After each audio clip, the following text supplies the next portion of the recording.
Chapter 443. Bai Yulan took another puff of her cigarette. Her face, which was covered by her black hair, did not change in the slightest because of Lan Xiaolong's sudden question. She said softly, "The ministry gave Group 7 a mission. Originally, they only had 3 days to prepare. In the morning, the boss made a call to the West Mountain compound. After an angry argument over the phone, the 3 days became 10 days. The ministry has to give him face. I stabbed him because I want him to be more efficient during the 10 days that he fought for. If too many of the children of these big shots die in the hands of the boss, even if Fei Cheng and the minister want to protect him, there will be too many problems." Lan Xiaolong looked at him and continued to ask, "Why did you want to risk your life for him?" Bai Yulan pressed the cigarette against the wall, leaving a deep black mark. The flame went out, leaving behind a trace of heat. That year, the new Mecca failed. President Sieg was furious. The Bureau of Proclamation started to investigate Nutshell's illegal activities. Group 7 was thrown out as a scapegoat by some important people. In order to protect Xiong Linquan and the others, you shouldered all the responsibility and were sent to the military court. Although you were lucky to get away with it, you were expelled from the army forever. From that day onwards, you quit smoking. You swore that you would never smoke again. You said that you wanted to be healthy and live a long life. Lan Xiaolong looked down at the cigarette between his fingers and said, "But after you started following Su Lu, you started smoking again. We know your personality and what it means to break your oath. Before we left the capital ring, Ning He came looking for me. He felt that your personality had become too calm and cold, like a crazy demon. It was after Ning He's wedding that Su Lu stabbed Bai Yulan in the back." Thinking about that time, Bai Yulan narrowed his eyes, as if he could still feel the pain in his back. After a moment of silence, he said softly, "In the past 6 months, you've been brainwashing the people of Group 7 every day. You want to make Xiong Jiaozi and the others worship the boss so much that they have the urge to hug the boss to sleep. Didn't the Department of Defense send you here to help him gather Group 7 first, then slowly gather the 17th Division? Since your mission is to put the lives of many people in the hands of the boss, what's wrong with me doing my best?" After receiving an affirmative answer, Lan Xiaolong, who was used to mocking the Federation with a sarcastic tone, froze. Uneasiness and worry gradually spread out of his eyes, but the words that came out of his mouth were still as sharp as ever. "Our genius manager is destined to become a big figure. Lord War God, the Department of Defense has been paving the way for him for the past year, and I'm the coolie who sprinkles the cement. The problem is that there has to be a limit to any decision. As the guy at the bottom of the pile of materials, if we work too hard, we can only become countless crushed stones in the future, embedded in the cement and paved on his golden path. When he steps on the road with his shiny military boots, his path is straight, and he won't think about the crushed stones under his feet." Bai Yulan lowered his head and leaned against the wall. His fingers let go of the cigarette, and his right leg bent to push against the wall. He answered quickly and directly, "I joined the army when I was young. In this life, I've killed many people and seen many things. Assassinating Bermuda merchants for the government, smuggling for the young masters in the military, robbing pirate ships. I've done many bad things in my life. I don't have any respect for morality or self-pity. I can't say that I have a heart of stone, but I'm very indifferent." He continued, "Group 7 has always been the most arrogant and powerful combat team in the nutshell. As the combat manager, on one hand, I did some shady things for the government, and on the other hand, I did some dark things to earn money. I always thought that I had a good life. However, when I started working as Su Li's secretary, I gradually realized that this kind of life was the happiest. The year when I went back and forth between the capital and Hong Kong was the most relaxing and comfortable life of my life." Bai Yulan raised his head and used his slender fingers to lift the black hair in front of his eyes. His gentle and quiet face was full of a relaxed smile. "I originally thought that following Su Lu was just a way to earn money. However, after he got into trouble, I suddenly found that my life was very unpleasant. I was even more surprised that a cold-blooded person like myself could have such unhappiness and uneasiness. Maybe it's because this young guy once inexplicably gave me some trust that I didn't expect.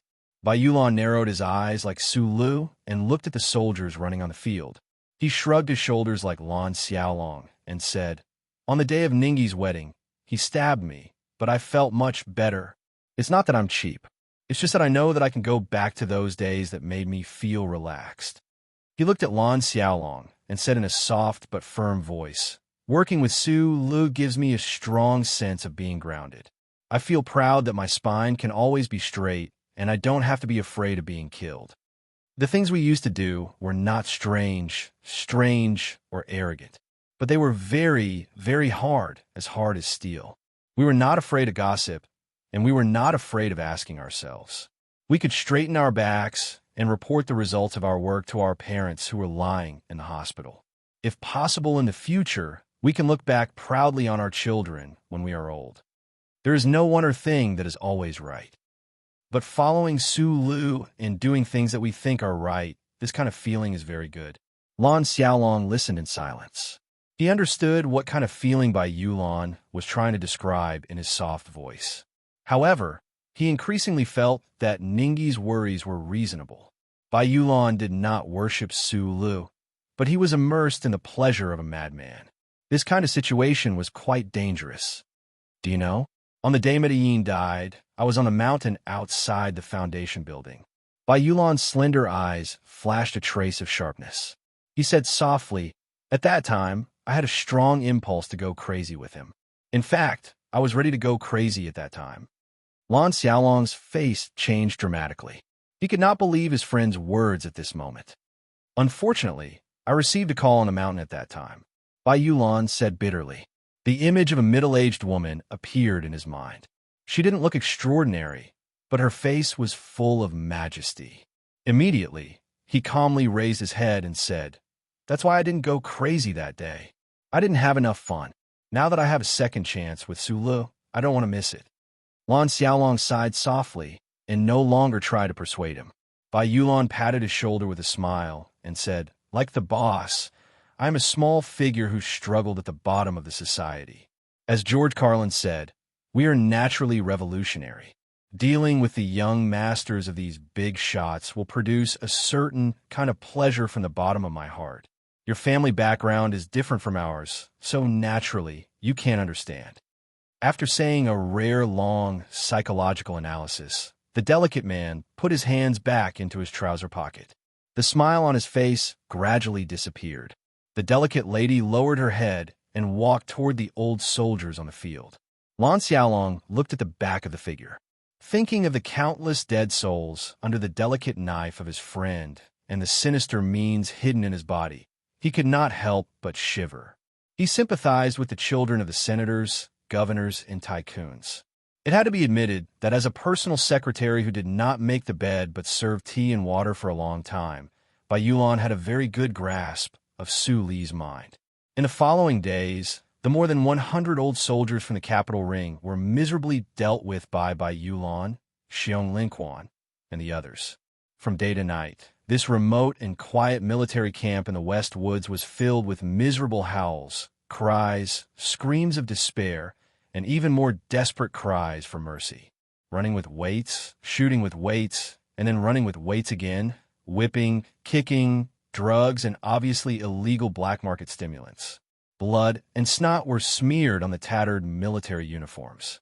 Bruises and ulcers were constantly rubbing against the sand. Occasionally, someone would fall, and some would be so weak that they would vomit bile. The sun and moon in the West Woods witnessed countless tragic scenes. Medic host Xiandong stared at the piles of hemostatic tape and more than 10 empty adhesive bottles in the room. He also stared at the unconscious soldiers in the healing pods. Even though he was a professional and calm military doctor, he could not help but feel a chill run down his spine. But their commanding officer, Manager Su Lu, who was a genius in Group 7, but was also calm, kind, and optimistic, had allowed this to happen. However, contrary to Bai Yulan's description of George Carlin's theory, Su Lu did not have any hidden pleasure or displeasure in the torture of the old soldiers of the 17th Division. He was only doing things according to some strict engineering logic. Moreover, he was so busy that he did not have the time or mood to enjoy the mental world of the sadist. Under the white, energy-saving lights, Sulu closed his eyes and adjusted the blueprint stored in his mind. After a moment of thought, he slowly opened his eyes and sent the completed email to Shang Xiu, who was billions of miles away. Miniaturizing the turbocharger system into a mecha was an extremely difficult task.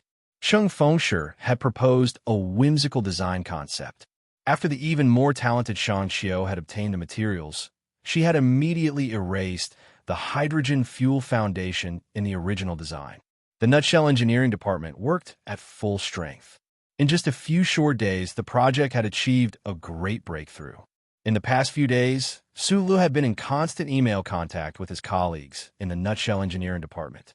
The main reason was that he was anxious to make his own contribution to the problem of the leaf absorption interference before he went to the front lines. Standing by the window, he rubbed his eyes and silently watched the old soldiers struggling on the field like sick dogs under the moonlight. He knew that these people had been tortured to the brink of despair and collapse. What comforted him was that under such strict training, none of the 100 or so soldiers tried to use self-harm to escape. Perhaps it was because these young masters did not have the courage to harm themselves. He looked at those extremely weak subordinates of his, watching as their eyes grew brighter and brighter, filled with a certain kind of hatred. He felt rather satisfied. Right at this moment, his phone rang. Sula picked up the phone and listened quietly. His expression gradually became serious. The endless pressure from the upper echelons of the capital ring had finally arrived. Chapter 444. With the level of technology of the Federation, it was easy to create a wall that did not allow even a trace of wind to pass through. The Department of Defense secretly sent military police to escort more than 100 old soldiers of the 17th Division onto the warship and blocked off any means of communication. Quietly, like thunder, they were sent to the front lines of the West Woods. It was done flawlessly, but in the end, it could not escape the eyes and ears of everyone. The identities of these old soldiers were too sensitive. When the big shots of the upper echelons of the Federation were shocked to discover that their sons were missing, even with the strict discipline and execution of the federal military, it was impossible to stop the anger of these big shots and their efforts to find out the truth. These politicians and tycoons used their network of contacts throughout S1 to touch upon the truth of the entire incident in a very short amount of time. Faced with the measures taken by the President and the Department of Defense to quell the anger of the people, these big shots of the Federation knew that their influence was limited. Because they lacked a solid moral foundation, they were unable to operate in an open and above-board manner. Naturally, it was difficult for them to break through the iron wall of the Federation military camp. However, the cries and curses of countless family ladies made the big shots ponder. After some contemplation, they began to exert their powerful influence in certain areas in an attempt to bring those young masters back before they entered the truly bloody and cruel front lines of the West Woods. This was a magnificent rescue operation. The Federation press did not catch a whiff of the news. The ordinary people, and even the majority of the people within the military system, did not feel the scent of anxiety hidden in the night conversations on the radio. Federation senators, state senators, governors, chairmen of large enterprises in Hong Kong. These big shots were the cornerstones of the upper echelons of the Federation society. Once they were angry and collectively exerted pressure, how terrifying would that be? Under the silent statement of Minister Zhou Yingxing, the Department of Defense withstood part of the pressure, but it was also somewhat hard-pressed. As for the specific implementation of this plan, Nutshell Corporation, they had already felt the arrival of the storm. Without a doubt, Nutshell Mobile was the most powerful existence in the Federation and had a transcendent status. However, this largest megacorporation of the Federation was owned by the Federation. In many aspects, it was subject to the checks and balances of the Federation Management Committee. Once those big shots found out that their precious son was currently trapped in a strange unit called Team 7 of the Nutshell Corporation, all of the pressure poured down on them. The first call that Su Lu received was from the president of the Nutshell Company, whom he had not seen for a long time. The change of the president of the Federation did not affect the president's position. With the support of President Pabre, the president calmly and powerfully controlled everything in this giant corporation. However, this call showed that even he could not withstand the power of the Capital Rings rescue operation. The Federation's parliament is about to conduct a spring financial audit. Every year, I have to attend that damned hearing. The parliament members all want to take a bite out of our bare shell. I'm saying if those sons of the parliament members really die in Group 7, I really don't know what will happen in the parliament. Sula held the phone and said, I understand. The president of the Nutshell Corporation's voice was a little tired. He said, can you apply sick leave for some of them? Sula did not spend time thinking about what the president meant. He looked at the young masters who were enjoying their miserable lives under the moonlight on the field and smiled. He showed his white teeth and said sincerely, they are not sick or in pain. The president heard the stubbornness hidden in this guy's words. After a moment of silence, he smiled bitterly and said calmly, I'm not giving you pressure. Just follow the orders of the Department of Defense and do what you want. My brother is now in Group 3320. The things that those parliament members have done are indeed a little ugly. Sula felt a little warm. Just as he was about to say something, he heard the president say, there's one thing that I have to tell you. The fathers of the old soldiers under you already know that they are in Group 7. The Nutshell Corporation is just a corporation. We don't want to take on this kind of pressure for the government or the military, so I've already told these big shots that you're in charge of Group 7. Sula was slightly taken aback. After a while, he said hesitantly, you're expecting me to hold them back? If even you can't hold them back, there shouldn't be anyone in the Federation who can, the president said with a smile on the phone. Mr. President and the war god had both cultivated him. The key was that he had once shown his ruthlessness to the so-called upper class of the Federation. To hold back the big shots rescue operation in Group 1, it had to be Su Lu. He knew this very well himself. The president had chosen him to be this knife because he had thought things through. You're in the West Woods? Su Lu looked at the phone in his hand and suddenly realized. The president replied with a smile, of course. To provide logistical support for the Federal Army, I have to be here to hold the line. Although you are now a lieutenant colonel in the General Assembly base, if one day you don't want to stay in the active military, you can quickly return to the Nutshell Corporation. No matter if it's the Research Institute or the Engineering Department, you can choose any position you want. The first-class technical director position will always be reserved for you. The Federation may lose the youngest general in the future, but it will definitely gain the youngest independent technical director. For a giant like the Shell Motor Company, the employee who had made the greatest contribution in the past 10 years was, of course, Su Lu, who had brought countless glory and achievements to the Nutshell Corporation. However, when he suddenly heard this sentence, he still felt a little warm. He replied to the phone, I'm still an employee of the Nutshell Corporation. Don't forget that I'm in charge of Group 7. As for the independent technical director, he thought of that rainy night in Hong Kong, the middle-aged man who had been bribed by the Li family. He said, I think Shang Qiu is more qualified than me. Just as the president of the Nutshell Corporation said, the big shots of S1 suddenly found that the frontline commander of their son was the legendary Su Lu. The rescue operation suddenly stopped. It wasn't that they were scared by Su Li's fierce background, but they were actually more worried about their son's life. It was just that when the Ministry of Defense and the Nutshell Corporation shamelessly used Su Li's name, the big shots couldn't find a suitable method. Between the picturesque scenery of the back mountain, the villa stood proudly in the mountains by the lake. In the early morning, kingfishers sang in the valley, but it wasn't necessarily because of the villa. It was more likely that the birds looked at the snow on the mountain and were angry that they couldn't find a way to find the fruit. Secretary Shan walked to the balcony with heavy steps and looked at his wife, who was admiring the snow under the skylight. His eyes moved away from the black mink fur coat and said calmly, the confidential secretary of the Parliament Hill office called again. His tone was very anxious. She only has one nephew, and they protect him like a treasure.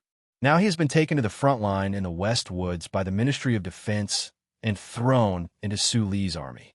Of course he would be anxious. Lady Tai looked at the Snow Valley and said with a frown, "I can understand how he feels, but this is after all Mr. President's idea, and Minister Zhou is carrying it out." The shining appearance of President Pabre and Minister Zhou Yingxing in the Federation's political arena had too much to do with this lady in the back mountain. Although Lady Tai's brows occasionally showed a thoughtful expression, guessing the ultimate goal of Mr. President, she didn't want to personally interfere and destroy the political intentions of her allies. "They understand this very well," Secretary Shin said. Listening to them, they want to directly talk to Su Lu and ask for our permission.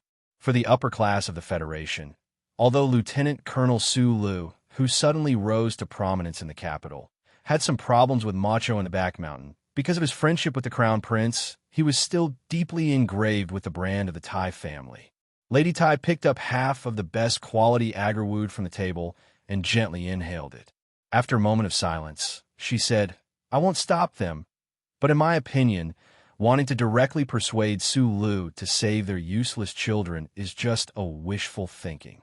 Shunli understood that he only needed to relay the first half of his wife's words to the Parliament Hill. He lowered his head and entered the command on the work screen. "That little guy is stubborn and doesn't care about anything. Even I can't subdue him, let alone those people." Lady Tai thought indifferently in her heart as she tightened the fur coat on her body and looked at the lonely pieces of ice on the lonely lake in front of the stage. In her opinion, Old Jean was a heartless person who couldn't be coerced. His only student, Su Lu, walked a completely different temperament path, but she didn't know whether it was fate or this young man with small eyes was really cautious. It was rare that Su Lu could rely on relationships that he could control. If it wasn't the daughter of the Minister of Defense, it would be his own son, or the slick son of an aristocratic family, likely Lauchi. As for the national girl in the scandal, it was even more difficult to control her. Thinking of this, Lady Tai's eyes showed a trace of appreciation and doubt. She thought back to Su Li's life after he escaped from Donglan. She always felt that this life path had a faint shadow of someone, or else there was no way to explain it. Su Lu is very affectionate, but he is careful to avoid contact with ordinary people. If this is really intentional, I seem to have underestimated him. Lady Tai said softly, "He seems to be more cautious than you." Secretary Shun, who was standing behind her, frowned slightly. A trace of complicated expression flashed through his eyes. He must love those ordinary lives. He isn't like the sons of nobles or the former emperors who yearn for the rural life and peaceful spring water, because he is an insignificant person created by those places. Now that he is sitting on the throne of power in the Federation, he is still an insignificant person in his bones. Lady Tai turned slightly and said, "He is so careful to stay away from the good things. He must live a lonely life, but it can prove his perseverance and perseverance. This kind of person who has great perseverance and ruthless means, but has the aura of an insignificant person, is very dangerous." Secretary Shun thought with a slight sigh. Probably only Lady Tai could so clearly and easily understand the heart of Su Lu, that seemingly ordinary guy. Chairman Xian only has one nephew.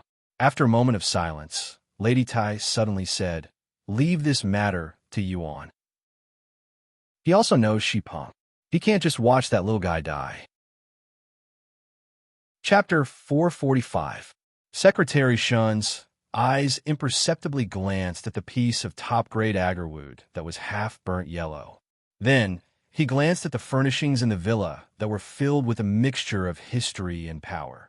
For some reason, he sensed a trace of stale aura. He had already confirmed it, but today he particularly clearly felt that Macho, Parliament Hill, those thousand-year-old families, politicians, and tycoons had formed a stale circle that floated in the clouds in the capital ring. Just like the lady in front of him, who had a noble status but was willing to do some housework from time to time, her, with her social status, would always stand above the ordinary people.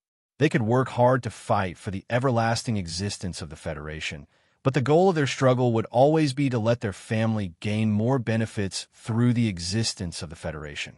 This was a natural attribute, a family's instinct. They maintained the existence of the Federation to protect their family's interests, and President Pabre and the Department of Defense had violated this fundamental interest by transferring those young masters to the West Woods. If they could not even protect the lives of their children, then what were the big shots in the upper class of the Federation fighting for? After the call from the CEO of Nutshell, Sue, who was in the military camp in the West Woods, received a lot of phone calls and video mails. But just as Lady Tai had predicted, the stubborn Sue Lu did not even flinch in the face of the secret pressure from the Capitol Ring. He did not reply to those emails and hung up on many of the calls that were filled with roaring voices. The action of the big shots in the Capitol Ring to save their precious son pierced through the two iron plates of the Federation government and the Department of Defense and directly arrived in front of the 7th Combat Group. But they were all blocked by Sue Lu, who was a hard rock. Whether it was threats, temptations, anger, or resentment, the big shots in the upper class were all displayed in front of him, but they were all useless. However, when he found out that the emails and phone calls that were pleading for him included Secretary Jiao and Mrs. Zhong, two acquaintances, he could not help but feel a little gloomy. Secretary Jiao was Secretary Zhou Yingxing's most trusted confidential secretary, while Mrs. Zhong was the mistress of the West Woods region. Both of them had a close relationship with Sue Lu. In the wee hours of the morning, Sue Lu even received an email from the office of the president's official residence. The sender was actually Mr. Breen, the director of the office. He looked at the soldiers who were undergoing cruel training on the field and couldn't help but be shocked by the influence of these guys' fathers. Fortunately, the three people who really had influence over Sue Lu were very clear about his temperament.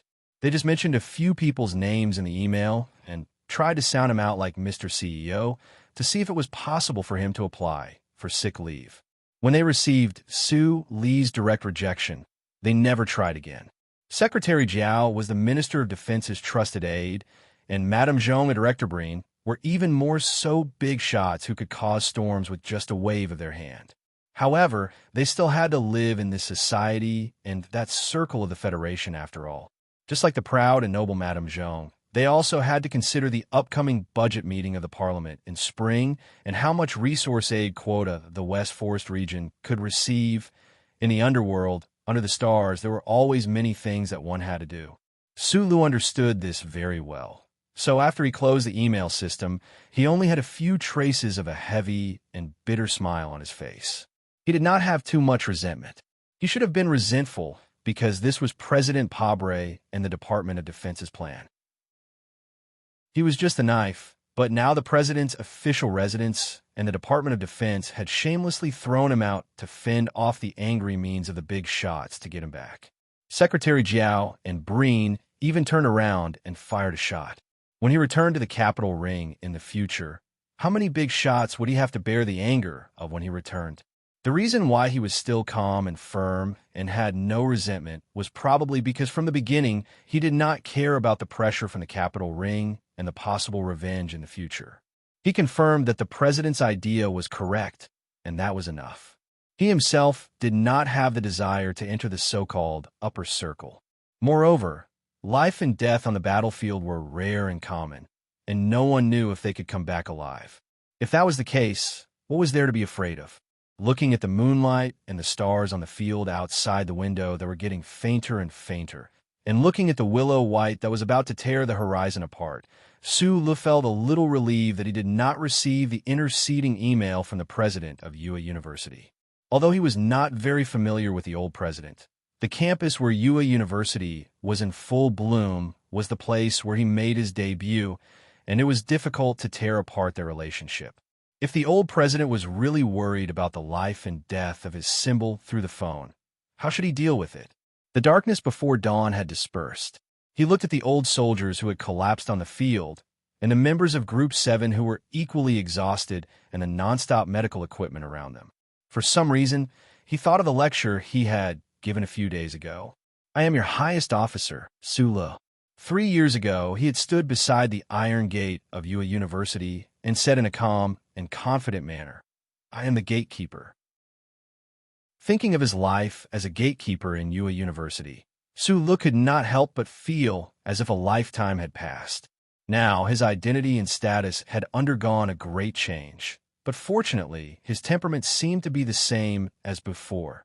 That night, more than 120 soldiers of Group 7 gathered in the auditorium for a group meal before heading to the front lines.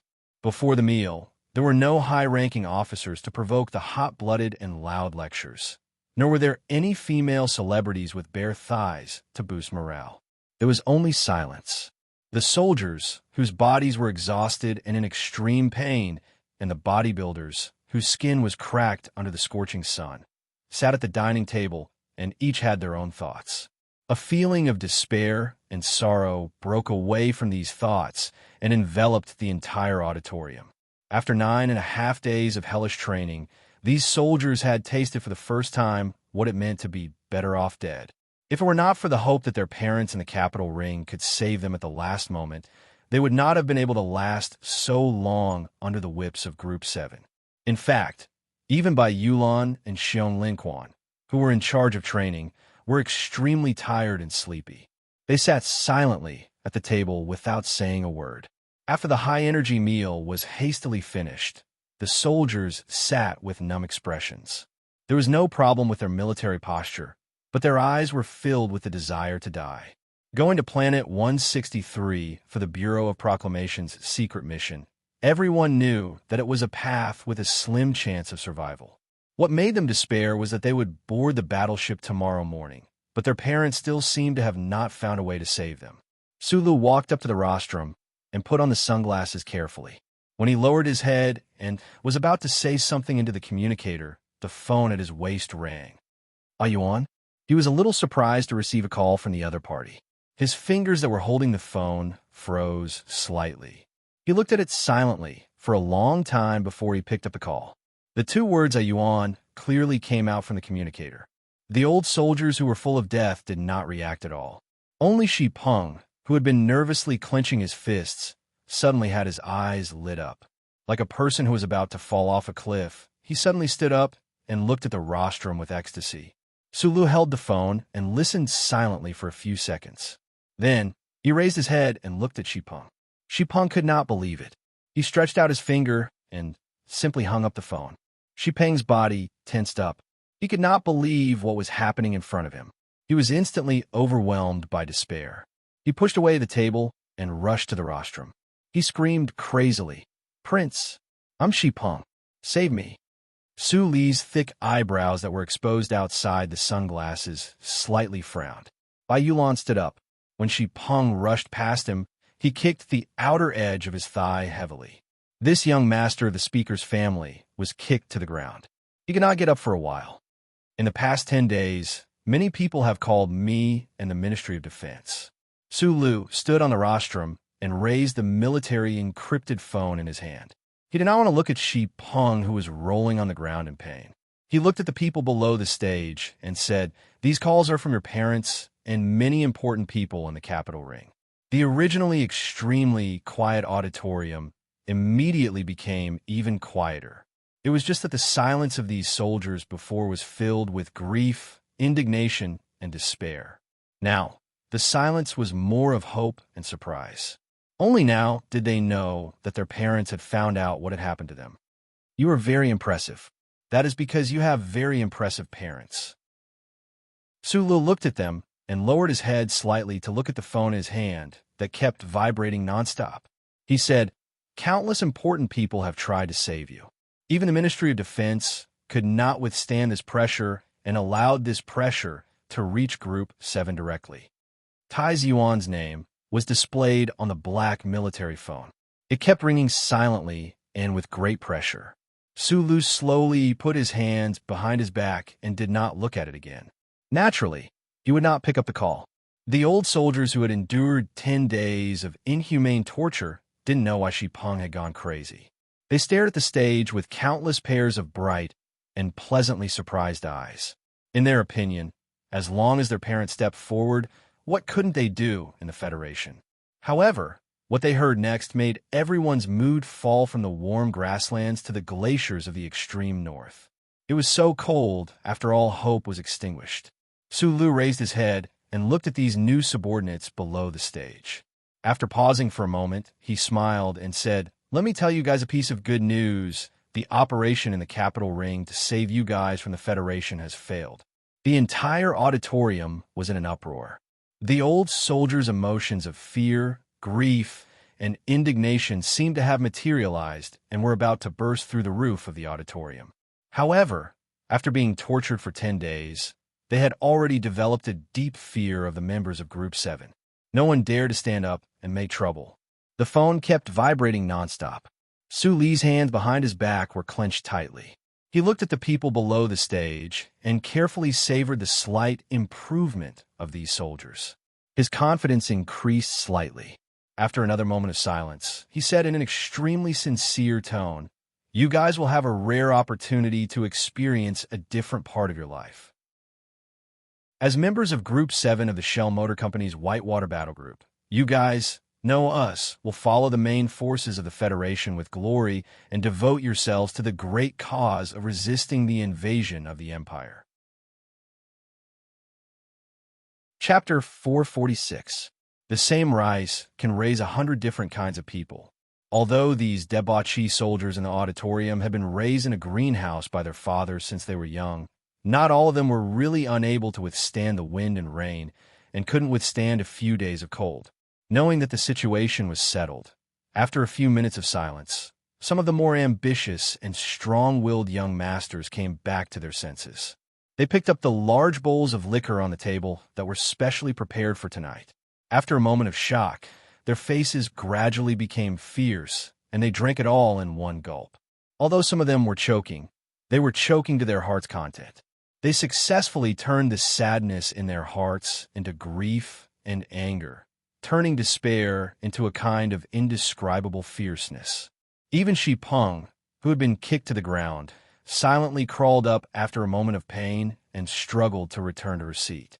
Her face was ashen, as if her entire family had been wiped out. He used his trembling hands to tightly hold the big bowl of liquor in front of him. He screamed like a madman and poured it into his mouth. After drinking this bowl of liquor, he fiercely wiped the liquor on his lips and turned to the source of the cries. He fiercely scolded, "Cry at a funeral." These 100 or so old soldiers were all the best of the 17 divisions and were naturally part of the same circle. To have such an incompetent comrade, who could not even show his face in public, especially in front of Su Lu and the veterans of Group 7, made them feel extremely embarrassed. After knowing the possible development of the situation, these young masters accepted the reality with a trace of tragic emotion.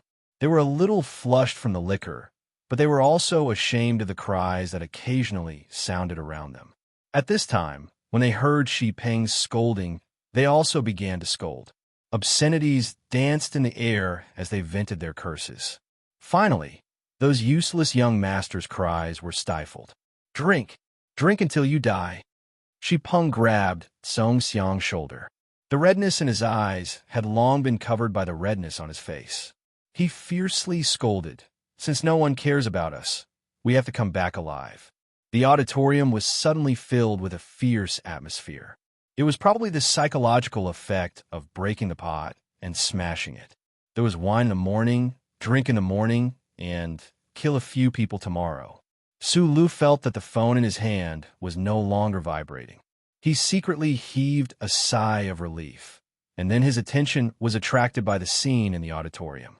The fact that these old soldiers were able to shake off their despair so quickly was out of his and the members of Group 7's expectations.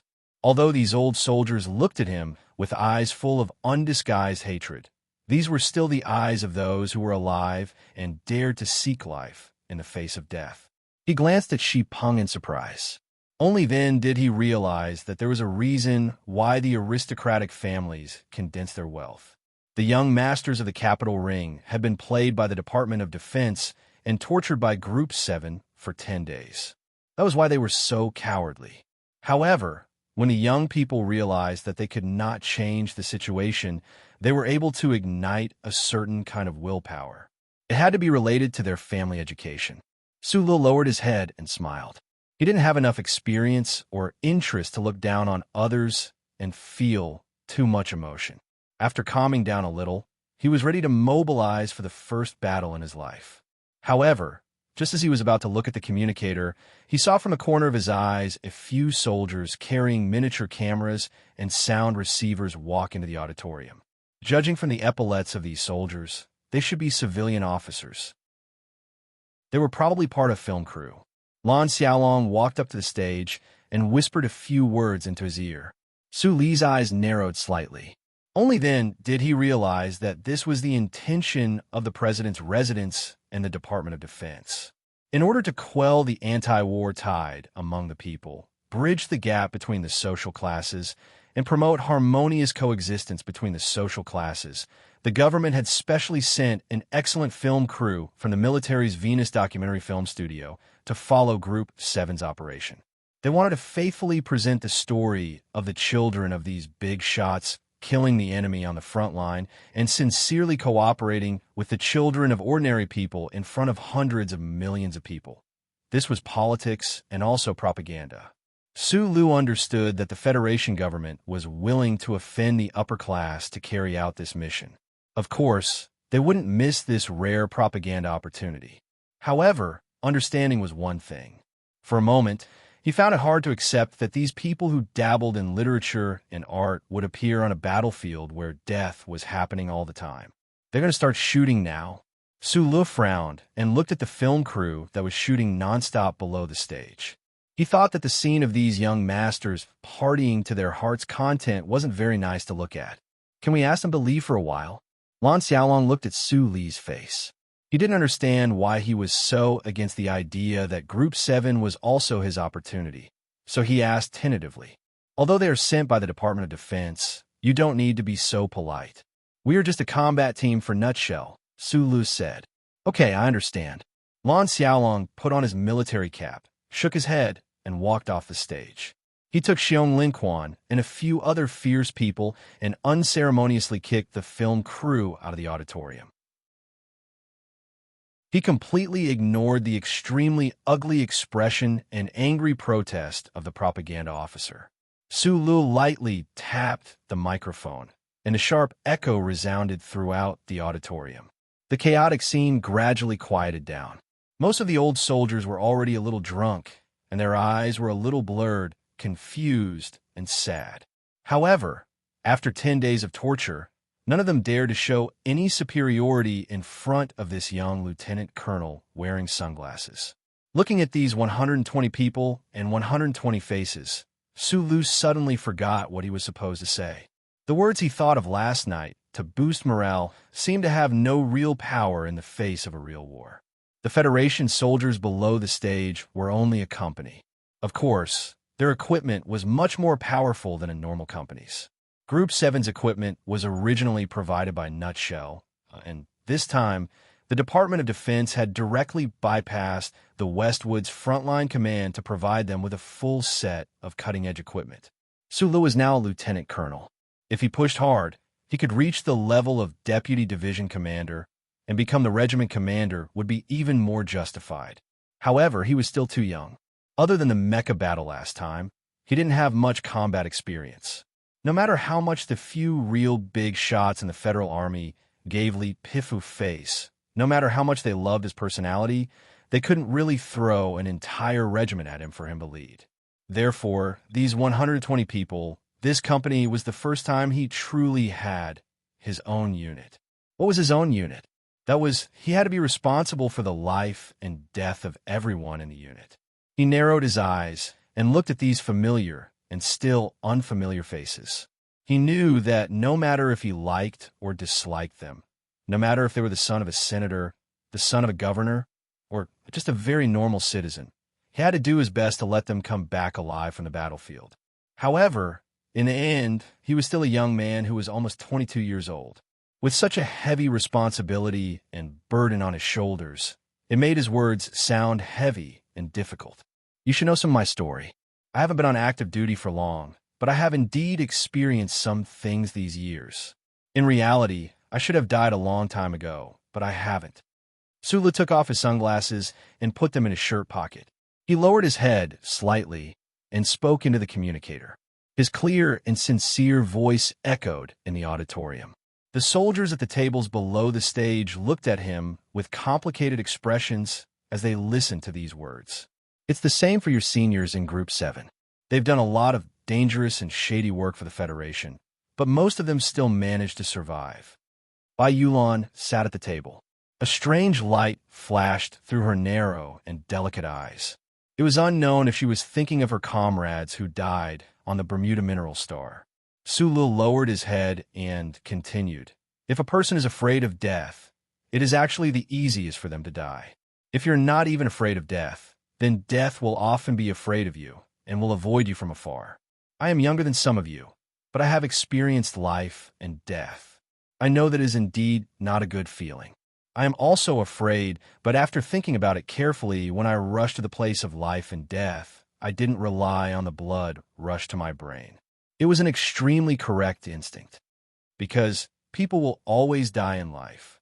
This is inevitable, and there are always some things in the world that are more annoying than death. It is not too risky to gamble with the inevitable death.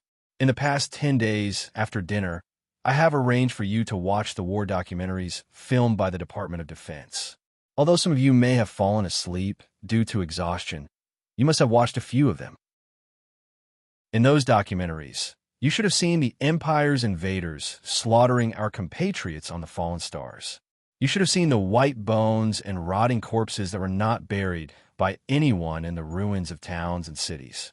You should have seen how the Federation soldiers who were about the same age as you bravely charged into the Empire's artillery fire until they became broken corpses or martyrs in the end.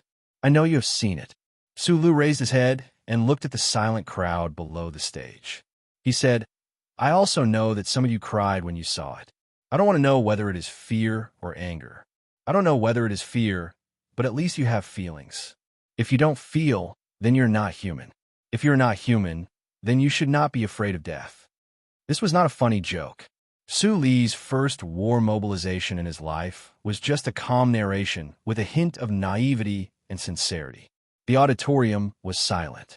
He looked at the people below the stage and continued softly. I know that many of you hate me, but I believe that on the battlefield, you will not be so bored as to shoot me in the back. Speaking of this, he thought of Du Shaoqing and the Iron 7th Division and the trust in the ambush at the Yellow Mountain Ridge. After a moment of silence, he said, I am not an excellent commander, but I can guarantee that you will not be a deserter under my command. In the future, when there's a need to charge, I will charge at the front. When there's a need to retreat, I will stay at the back. This is the only promise I can give you. I won't talk about a glorious future or grand words. If I want to dispel your fears with just a few words and make you scream and become iron-blooded warriors, that's not an extravagant hope. It's just naive. He scratched his head and said seriously, but since you have decided to risk your life on the battlefield, why don't you stick out your chest and walk in style? If the ending is predestined, at least on the way to the end, can you put on a slightly more manly posture? You want to return to the capital ring alive? You have to be brave, and I believe that you can be brave. I'm in a very low mood. Until now, I haven't saved a single word of the script. I'm going home soon. I feel inexplicably gloomy and irritated. However, when I think of the fact that the national football team can also beat South Korea 3-0, I feel that there's indeed no reason in this universe. I feel both happy and happy. I take a deep breath and cheer myself up. After washing the piled-up clothes and socks at night, I will try to work hard again. Chapter 447. The pre-war mobilization ended. Just like what Su Lu said himself, it was impossible for the hundreds of soldiers below the stage to suddenly repent, have a flash of inspiration, and collectively transform into youths like him. However, there was always a portion of people who would have some sort of feeling. Being a little braver didn't necessarily mean that they wouldn't die, but leaving the despair and sorrow to themselves wouldn't increase the chances of coming back alive. The silence in the auditorium gradually loosened as the sounds of tables and chairs moving, coughing, and whispering voices rang out. The film crew of the Venus Documentary Film Studio of the Department of National Defense was finally allowed to enter the auditorium. Sulu quietly walked out from the side door and stood under the night sky of the West Woods. He lit a cigarette and realized that there were still some words he hadn't said, but there really wasn't much need to say them. The military phone in his hand, that had been silent for a long time, finally rang again stubbornly. After looking at it for a long time, he finally pressed the button to answer the call. "Have you confirmed the personnel to go?" The prince's calm voice, filled with complex emotions, came out of the phone. "Yes," Sulu replied. "You know that I don't have any real friends in the Federation other than you.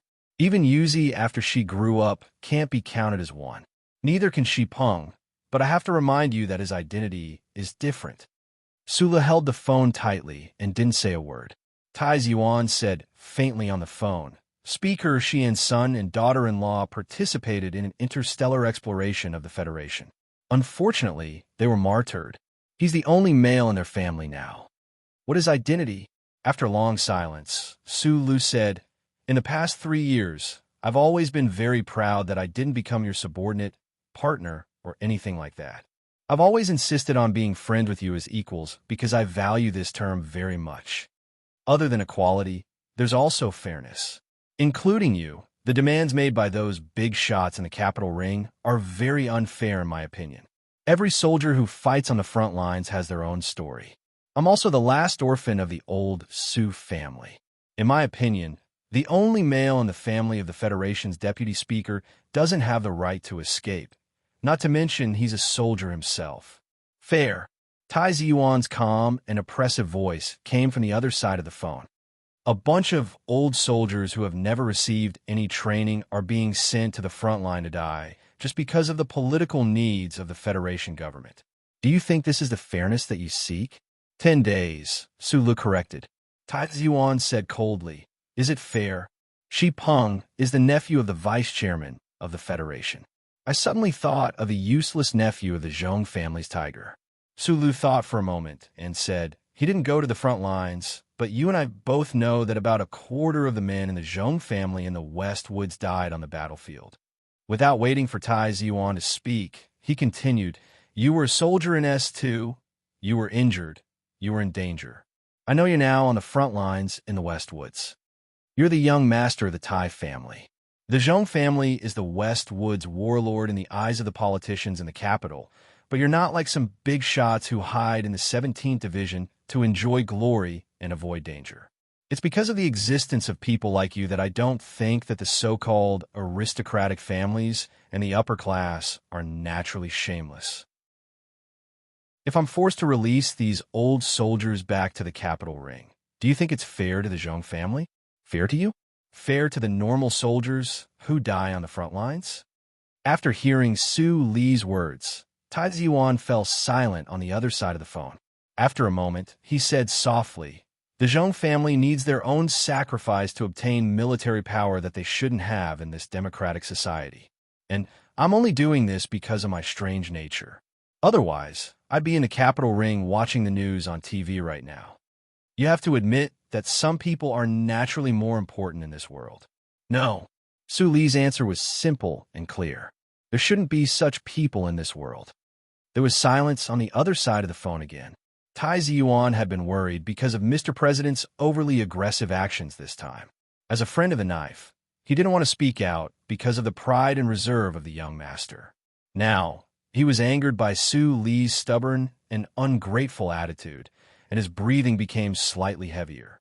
After a moment, he said with a hint of mockery and disdain, "Don't forget, when it comes to equality and fairness, if you don't have the background of the Lees of Philadelphia, the appreciation of the president, and the secret help of the big shots in the military, just based on what you did in the Foundation building, do you think you can get out of prison and become the youngest lieutenant colonel in the Federation like Madman Lee?" Su Li's hand that was holding the phone tightened. He took a deep breath and said with a hint of undisguised anger, "I've never thought of myself as a great hero who saved the Federation, because when I went to kill Macklin, I didn't know that he was a spy for the Empire. But after all, I was the one who took his life. I was the one who smashed MX. I was the one who slapped Lin Yuanhu's face. And I was the one who was pardoned by the president. he said into the phone, "no matter when, where, or who. If they want to question me with the rank of lieutenant colonel, I'll be as strong as a fucking strong man." After the mockery and angry rebuke, both sides of the phone fell into dead silence at the same time. After meeting in the quiet library for more than 2 years, this was the first time that this pair of young people, who had a huge difference in status, temperament, and ideology, had such a strong conflict under the name of friends. In the distant space of the 3320 planet, Taizuan held the phone and looked back at the deep night sky outside the window and the beautiful fireworks that lit up from time to time below. He calmly and attentively tasted Su Li's rare, long-winded speech. He was the prince behind the shadow of the Federation. Naturally, he had his own pride and was unwilling to take a step back after the argument. So he kept silent. However, Su Lu on the other side of the phone was also silent. After an unknown amount of time, Tylon laughed self-deprecatingly and gently stroked the hair on his lips with his finger. He remembered that Su Lu did not mention that he had saved his life twice when he was angrily discussing the merits. He understood that this stone stubbornly regarded those as personal friendship and not as righteousness. Thinking of this, his heart softened slightly. He said calmly, "Even Mr. President can't withstand the pressure of a certain class. You are just a small lieutenant colonel. Why do you have to? I don't agree with the radical method that the president and the military chose.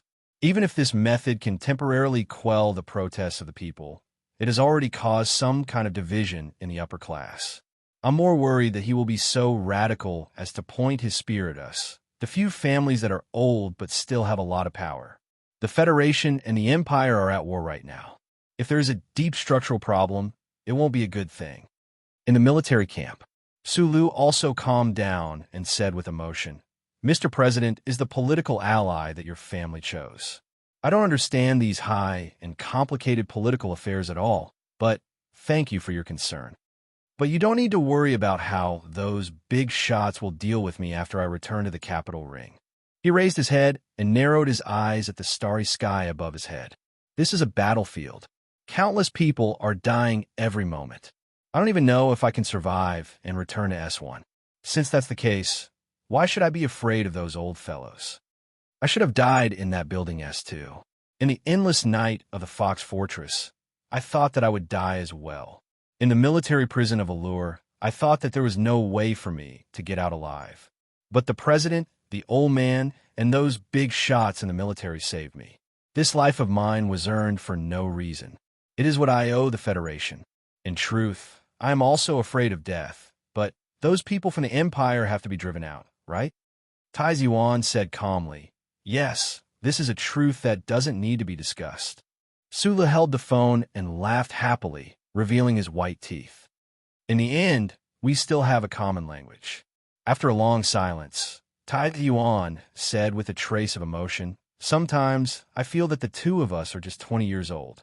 We should be in our youth, but we are forced to think about so many complicated things and go through so many difficult choices. It really doesn't feel good. Think about Madman Lee. You will realize that our lives aren't that bad." Su Lu leaned against the wall and then said seriously, "My team members have been training these new recruits hard. They are already very tired, all for the sake of protecting their lives. I won't deliberately push these young masters into the fire pit, and I won't hide them in the Mecha Fortress. In fact, you and I both know that the mission this time won't be that bad." Taizuan smiled and said, "You are right. The president and the military only need them to appear on the front lines, not die." After hanging up, he slowly retracted his gaze and lowered his head to think about his only friend in the distance. He thought to himself, where could there be a truly safe mission on the battlefield? A middle-aged man across the long table looked at him with interest and said, "You can't convince that rock. In fact, I really want to transfer him to the West Woods to be my personal soldier." This middle-aged man was wearing the standard military uniform of the 4th Military Region, with stars on his shoulders. Although he was sitting casually, he gave off a strong feeling of tiger's roar. His chiseled facial features were full of a sense of majesty. "I can't convince you either," Tai Ziwan replied calmly, Mr. President and the big shots of the military all know of your military talent. Now that the war has begun, most of the 70 or so divisions in this star sector are still in the warships, occasionally going to the surface of the planet for a vacation. If this situation continues for a while, I am very worried that it will anger Mr. President. Is this the intention of the Tai family? Or is this the suggestion of my confidential secretary? The middle-aged general asked calmly. The latter. Tai Ziyuan paused for a moment and answered seriously. He controlled all the forces that participated in this war, had the qualifications to anger President Pabre, and dared to make the young master of the Tai family his secretary.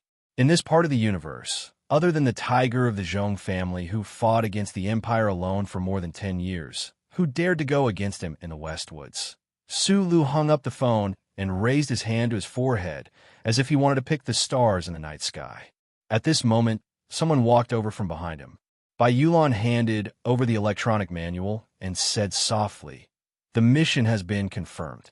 It is indeed the Bureau of Proclamation's mission to reset the electronic monitoring network. The Bureau of Proclamation official in charge of technical guidance will meet us directly on planet 163. Xiong Linquan, Lu Jiao, and all the members of Group 7 silently walked out of the auditorium and gathered together. Su Lu took out a 37 brand cigarette from his pocket and began to seriously hand out cigarettes to the members around him. Regardless of whether they smoked or not, all the members took the cigarettes seriously and put on his lighter to light up. Chapter 448.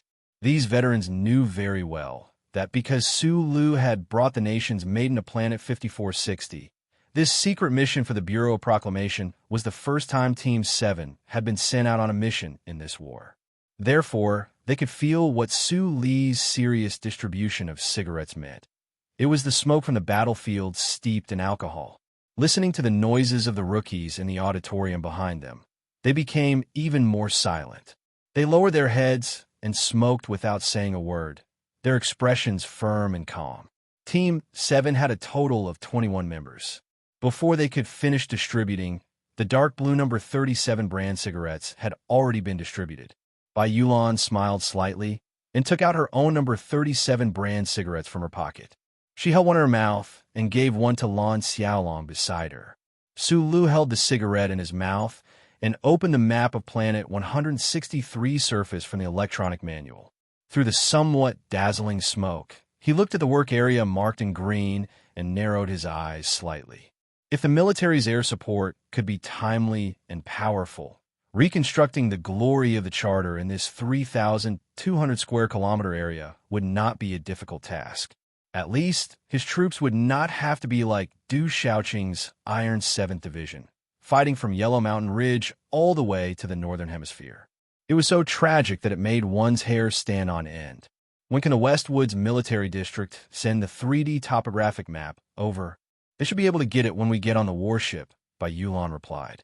The Imperial Expeditionary Force has occupied this planet for more than 40 years. Although they can't heavily guard every area on the planet, we still have to go deep into enemy territory, which is very dangerous. The most troublesome thing is that the Bureau of Proclamation's lowest level of electronic surveillance network setup is a bit complicated even for a professional engineer like me. These guys in the auditorium have only learned it for 10 days. Can they meet the minimum requirements? From the battle mobilization to the argument with his friends, it was rare for him to talk so much tonight, but he still had to continue. He rubbed his somewhat dry throat and asked. Everyone looked at Gu Shifeng at the same time. This young man with delicate features was the electronics technician of Group 7. These few days, the training in the military camp had been arranged by him. Gu Shifeng adjusted her crooked military cap and looked at Su Lu as she replied, "Reporting to Supervisor, I once did a secret mission for the Bureau of Proclamation. The installation of the electronic equipment may seem troublesome, but it can be broken down into a clear isolation process. During the training, I've already divided the recruits into 6 groups for teaching. All they need to do is to repeat some monotonous laying techniques. If the Bureau of Proclamation officials can meet up with us on the planet, there shouldn't be a problem after a few days of intensive training. Sulu then looked at Xiong Linquan. Xiong Linquan said in a low voice, "Their physical condition is very bad now. The past 10 days have been too rough, and the acidic substances accumulated in their muscle fibers are too strong. Although they have taken a lot of medicine, they can't digest it in a short time. However, if they can have 5 days of buffer time on the warship, then I can guarantee that when we arrive at planet 163, these old soldiers will be in their best condition." Bai Yulan softly interjected, "Right now, the space channel is too dense. Even if it's an emergency military mission, it will take at least 5 days to get to planet 163 from the main planet." Su Lu silently and quickly flipped through the electronic manual. In the end, he raised his head and glanced at Ho Xiandong, the medical officer of Group 7.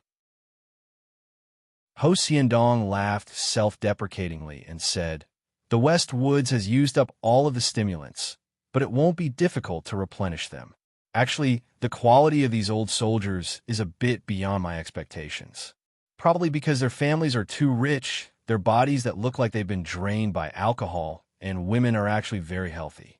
It's just that they look a bit miserable. As for Yin Bing Yin and those bodybuilders, they're so healthy that it makes one's hair stand on end. Right, they'll probably be dead drunk tonight, but it shouldn't be a big problem." Sulu and everyone else laughed. He looked at the haggard and tired faces of his subordinates beside him and knew that they had worked extremely hard these past few days. A faint sense of guilt rose in his heart. If it weren't for his background as a supervisor, the Federation government wouldn't have chosen Group 7 to do this extremely troublesome mission. While feeling guilty, he also felt extremely proud. Looking at these tanned and determined faces, he was very proud that his battle companions were the most professional group of people on the battlefield. Lan Xiaolong took a deep drag on his cigarette, threw it to the ground, and stepped on it to catch his breath. He looked at Su Lu and said with a shrug, "In order to let these young masters survive, we've done everything we can. What happens on the battlefield is something that we can't control. Just do your best. Don't be too stressed. I don't feel any pressure. Life and death on the battlefield is the fairest." Su Lu lowered his head and took a deep breath of the slightly hot smoke. He said with a hoarse voice, just like what Master Schiller said in that traveling swordsman's play, "No matter how many eggs are used, each will kick the rice." Lan Xiaolong shrugged and said with disgust, "I hated that play the most, especially after the male lead was kicked by his junior sister. I sulked in my bed for 2 days and 2 nights, feeling so bitter that my whole body felt uncomfortable." Sula looked at him and thought of how he felt when he watched that play when he was young. He thought of those sour eyes that belonged to youth and couldn't help but feel like he knew Xiong Linquan well. But compared to the life and death of the artillery fire in the West Woods, those sour feelings were actually so young and inexperienced. "Rest early. We're leaving tomorrow." Sulu patted Xiong Linquan's broad shoulder and said, "Our Group 7 can't live so sullenly on the battlefield." The crowd dispersed, and the auditorium fell silent. There were old soldiers who were drunk in life and dreaming of death, members of Group 7 who were sleeping on their pillows, people who were quietly sitting by the window and carefully wiping their knives and bayonets, and people who were under the stars in the sky. Sulu looked at the dazzling curtain of stars in the night sky and blinked his left eye. He said to the old man in his heart with a smile, "I'm going to plant the seeds for you." Then he saw the word "thank you" with his left eye. There was a shiny cobblestone that was washed by the river and shattered into pieces. It was like the most famous spicy hot pot in the capital special district. It was heartbreaking and painful. Then more stones were shattered into pieces. The yellow sand and black soil in front of the temporary bulletproof pit jumped up and sputtered sorrowfully. It sprayed on people's bodies and covered them with a thin but scorching layer. Shi Peng's fingers pinched hard on the soil, mixed with blood in front of him, and quickly and helplessly gasped for breath. Through the transparent helmet in front of him, he looked at the dense white lines of bullet marks above his head and listened to the sharp screeching sound. His whole body was completely stiff. Although his body was full of strength, There was no way for him to use his nervous system to command his bones and muscles to make the correct response. A second ago, his comrade beside him was hit by a few bullets from the Empire. Blood spurted into a beautiful straight line. At that moment, Shi Peng turned his head in shock and found that, just like in the movies, his comrade's heavy body was hit by a few high-speed bullets and flew back at high speed. It was like a bag of flour that was hit by a heavy blow and then began to spray flour. Was this a real battlefield? Shi Peng buried his head in the soil and trembled in fear. His eyes began to gradually disperse. He did not see his comrade holding a Qian machine gun and counterattacking with flames, nor did he hear what a veteran was roaring angrily not far away. He could only hear the dense roar of the Empire's guns and cannons. He could only see the churning and sputtering soil in front of him from time to time. He could only see the terrifying and disgusting color of human blood in the soil.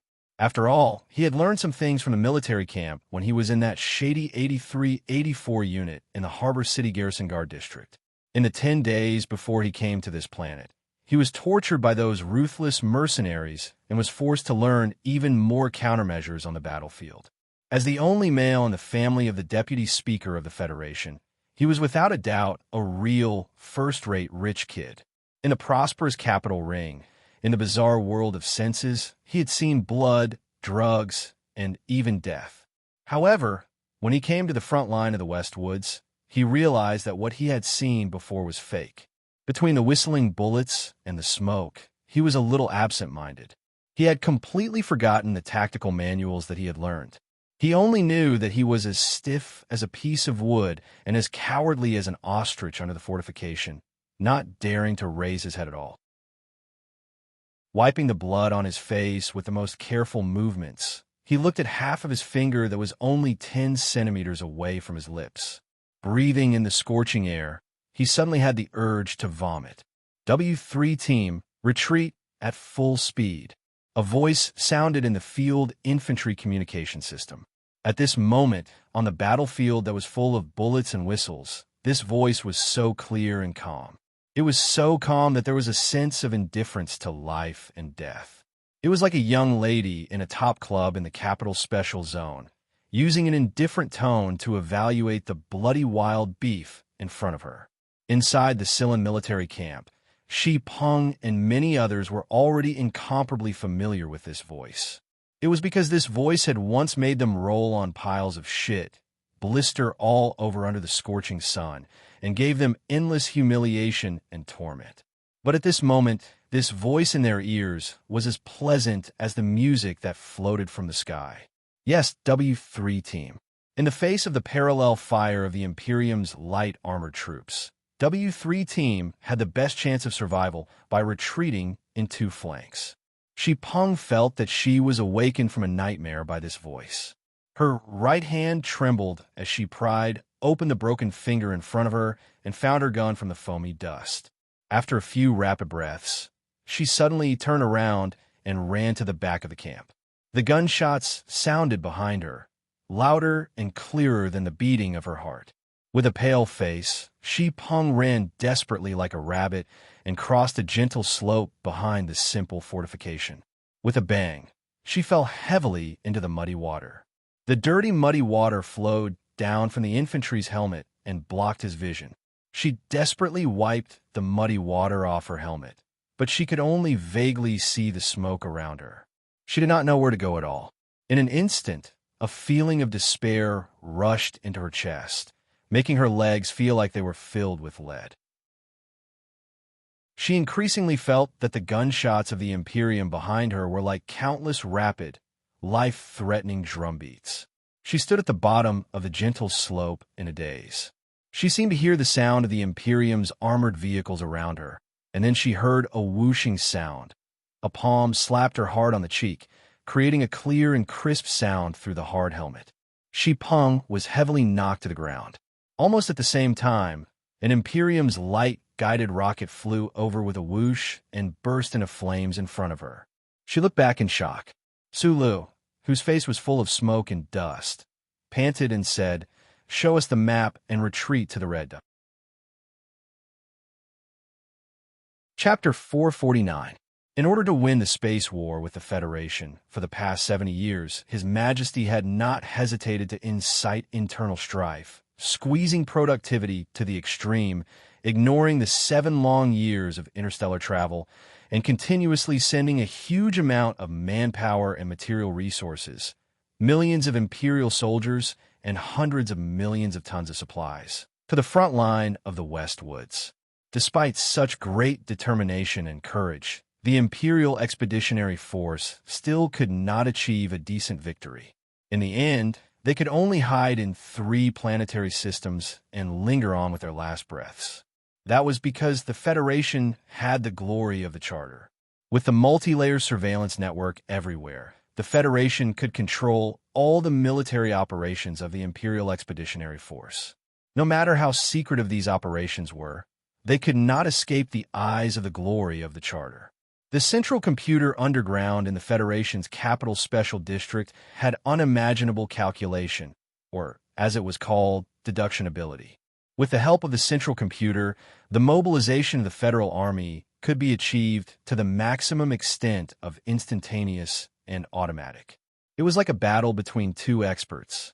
One of them had a black cloth over his eyes, while the other could see all the movements of his opponent clearly. How could such a battle be fought? The Imperial soldiers had launched several desperate and frenzied attacks, but in the end, they were still forced to retreat under the cold glare of the glory of the Charter.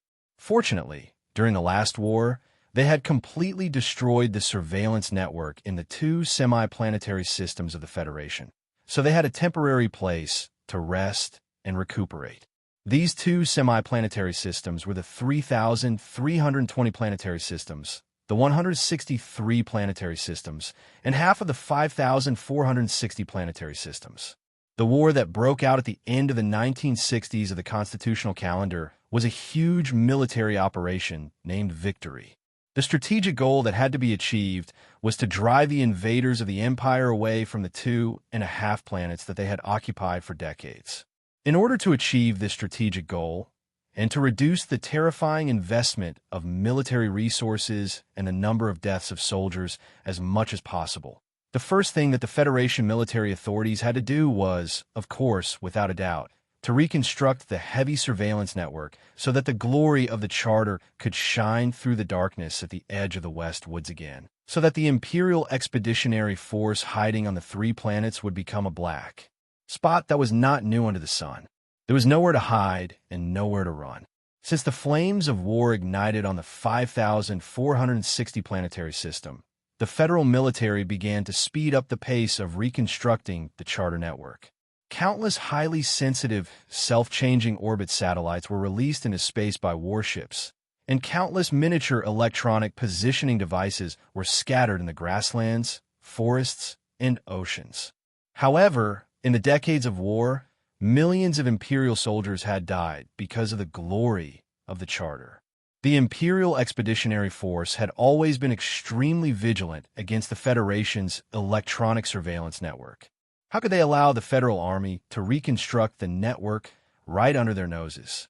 It was like countless chains strangling their throats. On the basis of the lack of fleets and long-range missiles, the Imperial armies developed powerful anti-surveillance methods and concealment technologies to counter the highly sensitive satellites. They also mastered the method to find and destroy those miniature electronic positioning devices in an extremely short amount of time. Therefore, the federal military needed to lay out the low-frequency band network on the ground, and this required a large number of ground engineering units to complete. In order to avoid the intensive electronic surveillance of the Imperial armies and avoid the unreasonable and crazy destruction of the newly laid surveillance network by the enemy, the ground engineering units could not even mobilize heavy armored units, let alone eye-catching mechas. Before the Federation's main forces landed on the surface of the planet, there were already many such engineering units that took great risks and quietly snuck in. The 7th team of the Shell Motor Company was one of the inconspicuous units. The 7th Combat Team was not very lucky. After arriving at Planet 163, they immediately threw themselves into the work of repairing the glory of the Charter. Today was the first time they carried out the task of laying out the surveillance network. Temporarily under the jurisdiction of the 3rd Battle Area Command in the West Woods, they left the temporary air transport transfer point in the morning and spent half a day hurriedly completing the installation of the equipment in the designated area. However, no one would have thought that on the way back, less than 10 kilometers away from the light battleship pickup point, they unluckily encountered an Imperial Expeditionary Force patrol unit. The encounter was a coincidence. Presumably, the Imperial Patrol unit also did not expect to encounter a group of sneaky Federation people in this beautiful landscape. It was already very unlucky to encounter the enemy on the way back from their first mission. However, the 7th Combat Team was even more unlucky because the Imperial Patrol unit they encountered was actually a light armored unit. Bullets whizzed past the top of his head. Sulu held a standard precision gun with both hands and leaned his back against the simple fortification above the gentle slope. He lowered his head and did not move. From the corner of his eyes, he saw his subordinates retreating under the cover of the heavy machine guns. His mood was slightly relieved. This was also the first time he had encountered a real battle. In the Yellow Mountain range of Planet 5460, operating a mecha to fight was completely different from just wearing the equipment for individual soldiers. However, for some reason, he narrowed his eyes, listened to the sound of guns and cannons, and smelled the faint burnt smell of gunpowder. He did not feel any sense of panic. It was as if the dangerous battlefield was originally the place that his big heart was most familiar with. He used his left hand to pull a thin rope on the edge of his bulletproof vest. The end of the rope was a video storage device about the size of a fingernail. He gently placed it on the floating soil that was shaken up by the cannonball. Half a second later, the image of the situation below the gentle slope appeared on the small, ultra-thin light screen in front of Shan Shio's helmet. There were 11 Imperial heavy armored tanks charging toward the position at high speed. The ground trembled slightly with a roar. In the middle of the tank formation, there were hundreds of Imperial Expeditionary Force soldiers carrying cold machines. They silently and suffocatingly began to charge. The Empire's light armored squad. Sulu saw this scene and became slightly nervous. He silently cursed a few vulgarities. He subconsciously licked his dry lips and found that the soil on the planet beside his lips was actually a little sweet. He did not know if it was because it was originally like this or because it was stained with the blood of his comrades. Today was the first time Group 7 had ventured into the side of the battlefield, and the installation of low-frequency surveillance equipment went smoothly. Unfortunately, they were too unlucky. When they were retreating, they accidentally ran into the Empire's patrol team. However, this Empire's patrol team was obviously much stronger than the standard patrol team. How could Group 7, lacking heavy weapons and equipment, block the enemy's charge? When they discovered the enemy, Group 7 immediately retreated and set up a simple fortification in the middle of the slope. Behind the slope was a grassland. If the Empire's armored squad were to take advantage of their speed, the fate of the 100 or so soldiers of Group 7 would be in danger. After a few rapid breaths, Su Li's face became a little pale. However, his eyes became brighter and brighter. He suddenly half-squatted and continuously pulled the trigger while facing the gentle slope. Within half a second, half of the bullets in the magazine were fired. The gunfire strung out of the black barrel and made a buzzing sound.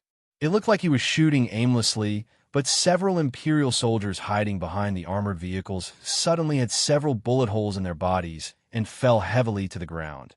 The bullets drew scorching white lines in the sky above their heads. They were extremely dense. The crisp and terrifying gunshots drilled into people's ears. There was a clear feeling of the recoil coming from his fingers. He did not have time to observe the result of the shooting. Su Li's left foot deeply stomped on the ground. With a muffled sound, every piece of dirt was shaken to the point that it was incomparably solid. Meanwhile, his body used this recoil force to strangely turn into a gray line and move 5 meters along the simple fortification. He fell heavily to the ground. Almost at the same time, an Imperial armored vehicle's machine gun roared and began to fire at the patch of dirt he was originally on. A dense rain of bullets came whistling and directly turned that patch of dirt into a swamp. At that moment, if Sulu had hesitated for a moment, if he was excited by the results of the battle and proud of the shooting ability he had learned from Magnolia, he would probably have become a corpse by now. Even if he was wearing the latest soft ceramic bulletproof vest developed by the Federation, under the bombardment of the Imperial Armored Vehicle's machine gun, only one of his limbs would have been torn apart. Every pair of muscle fibers was extremely tight. Powerful strength filled every corner of his body. With a pale face and bright eyes, Sulu dragged the machine with his right hand and moved at an unbelievable speed above the gentle slope. He was like a shadow. The Imperial soldiers below could not determine his position at all. Behind a large rock on the western side of the gentle slope, Sulu wiped the sweat and dust from his face and curled his body into a ball. A few meaningless bullets on the battlefield had just hit the rock beside him and splashed out a few sparks. He poked the gun in his hand out of the rock and began to fire with all his might. Through the vision of the infantry helmet, he could clearly see that most of the bullets had landed on the armored vehicle. Only one of the Imperial soldiers had a few bloody holes in his thigh. On the gentle slope of the battlefield, countless gun barrels began to emit flames and spit out bullets. The members of Team 7 tried to use this wave of bullets to temporarily suppress the Imperial soldiers' charge. After all, the speed of the armored vehicles when entering the gentle slope was greatly limited. Other than the dozen or so veterans responsible for blocking the attack, there were also some rookies who did not have time to retreat to the grassland. They bravely stood up and began to fire at the Imperial soldiers below. However, their actions were inspired by courage or fear. The effect of their shooting was not good, and it was extremely dangerous. However, this wave of counterattack did not achieve the desired effect. The Imperial soldiers' formation was not messed up at all. Their charging speed was extremely fast, and they completely ignored the fallen comrades around them. It looked like they were about to reach the bottom of the gentle slope. Sulu picked up his gun and began to change his shooting location. He found an inconspicuous haystack and narrowed his eyes as he stared at the holographic screen. He asked through the comms system, "When will the air support arrive?" 2 more minutes. Magnolia's calm and quick reply came through the earpiece. 2 minutes seemed like a very short period of time. However, on this gentle slope of the meadow, amidst the rain of bullets, it felt like an eternity. Just as Sulu was silently thinking of a way out while shooting, he suddenly heard an explosive roar from the haystack beside him. "Run!" Xiong Lin Quan stood up majestically from the haystack, shaking up countless strands of grass. With a loud roar, the Darlin autocannon in his thick arms rotated at high speed and shot out 6 beautiful fireworks. Chapter 450. The year of the tiger is coming, and the wind is blowing fiercely. I wish my brothers and sisters that the men are full of vigor and might, and the ladies be fierce tigresses at home. I don't mean to be derogatory, but I wish everyone's whole family good health, and the elders good health, and a long life. Another thing is to apply for leave until the 5th day of the Lunar New Year to resume writing. 2 nights ago, I spent the night in Harbin. I painfully struggled with myself for a long time, wondering whether I should write or not. The leader took out a coin, and I lost the bet. So, with red eyes, I wrote yesterday's chapter. Yesterday evening, I arrived in Ichang, and it went very smoothly. I thanked the relevant authorities for their support for my return home. After that, I drank some wine and felt very good. When I woke up this morning, without any battle, I very seriously decided to apply for leave from everyone. I will resume writing on the 5th day of the Lunar New Year. Because it is the Lunar New Year, I need to visit relatives, drink wine, and have some fun. I have always had a dream, for writers like us, to be able to rest for 2 days a week and to be able to take the entire year off with pay. We can't skip the Mid-Autumn Festival, National Day, and so on. Marriage and maternity leave are a must. What kind of realm is this? However, that can only be the treatment of a wife. I do want to, but during the Lunar New Year, I need to take a good rest. It just so happens that the recommendations for the past 2 days have been pretty good. I'm very sorry to the editor who loves me so much. I bow. Speaking of which, there's a young girl editor in our group called Hai Xing. I haven't seen her yet. Speaking of which, whether it is the Suzaku story or the year of the Qing dynasty, I seem to have been resting for the past 4 or 5 years during the Lunar New Year. Right? This is really something. To be able to tolerate a lazy, leisurely, fat, middle-aged man like me, who pretends to be looking for happiness all the time, but is actually a shameless, fat, middle-aged man. For so long, you guys are really great. Chapter 451. Darlin's rotary cannon was a purely mechanical retro design. Its 6 large caliber barrels were semi-automatic, and its weight and ammunition capacity were extremely shocking. Because of its terrifying killing power and the area it covered, it was known as the King of Reapers. Every time it began to roar and spin, countless people would die in front of it. Its power was shocking, and its weight was shocking as well. Even after the highest efficiency of shock absorption, the recoil was still able to shake the earth. Therefore, other than the M-series mecha that used Darlin's rotary cannon as a standard, only all-terrain fighter jets and assault helicopters would use it. Very few ground troops used it. If they couldn't even lift it up with all their might, how could they use it in battle? There were always legends on the battlefield. Sula had heard rumors before that there were some abnormal people in the Federation's military camp who could carry Darlin's rotary cannon onto the battlefield. Only after seeing Xiong Linquan did he know that these legends were right beside him.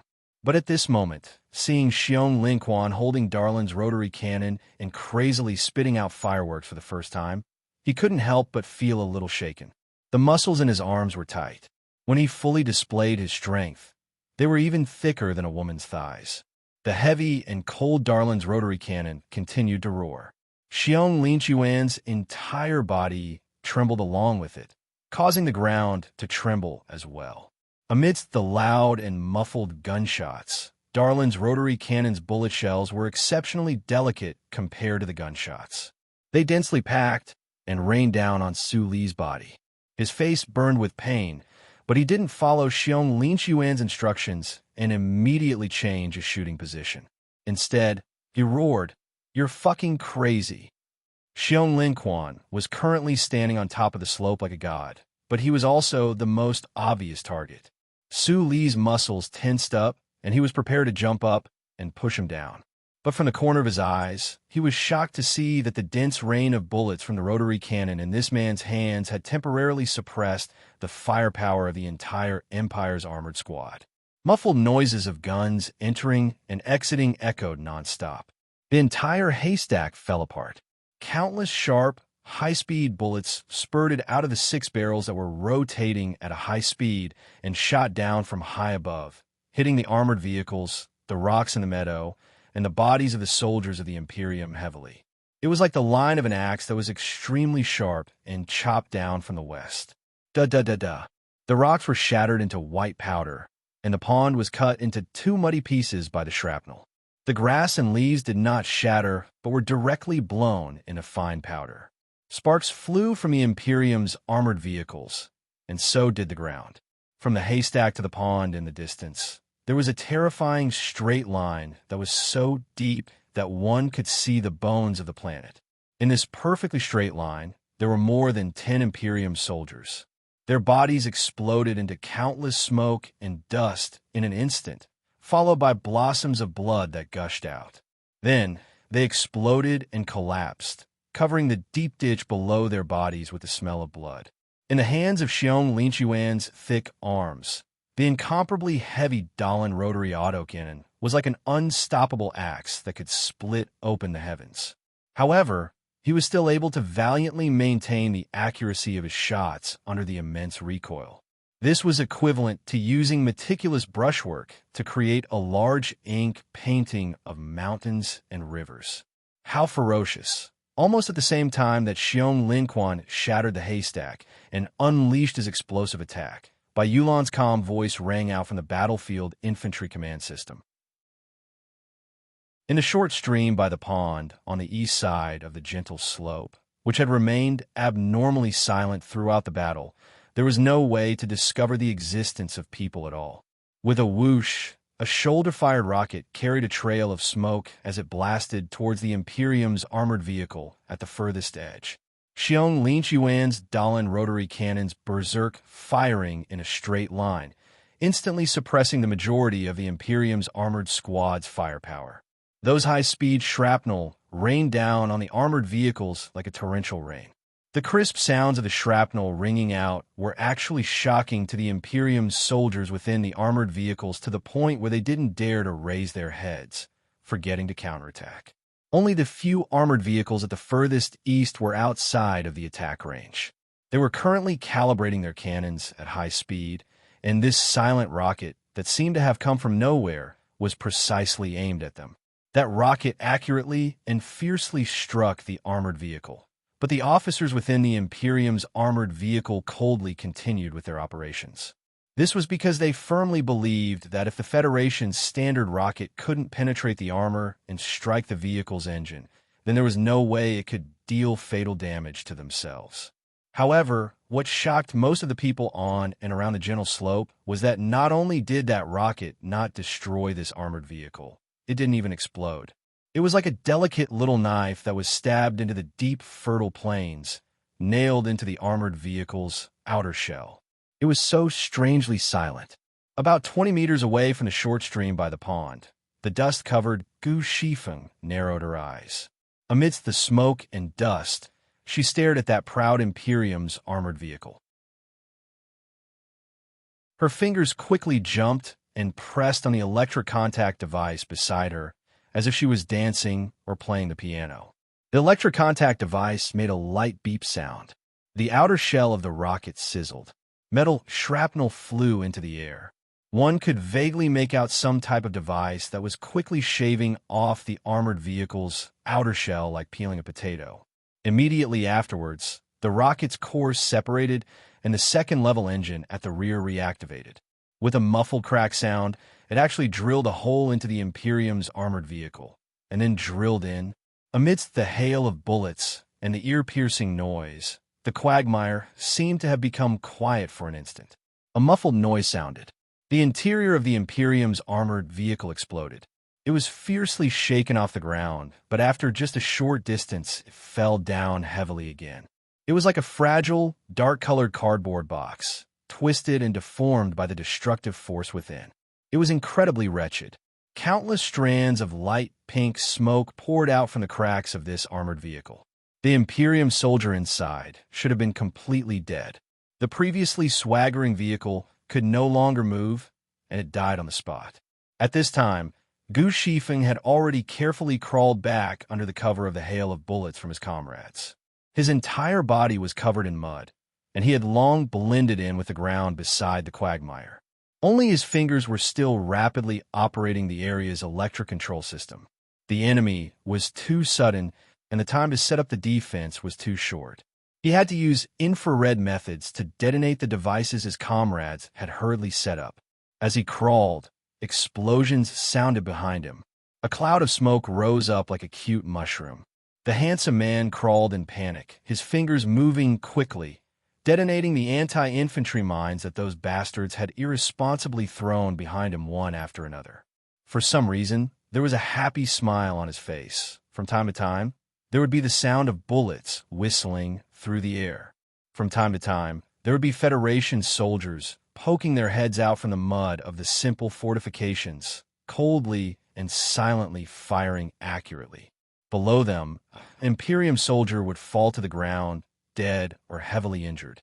The berserk Xiong Linquan, the handsome and ruthless Gu Shifeng, and Magnolia Bai, who had been calmly commanding the battle but had never fired a single shot, hid in the environment to preserve the crisp sounds of gunfire that killed the enemy. Together, they formed the Shell Motor Company's 7th Combat Team.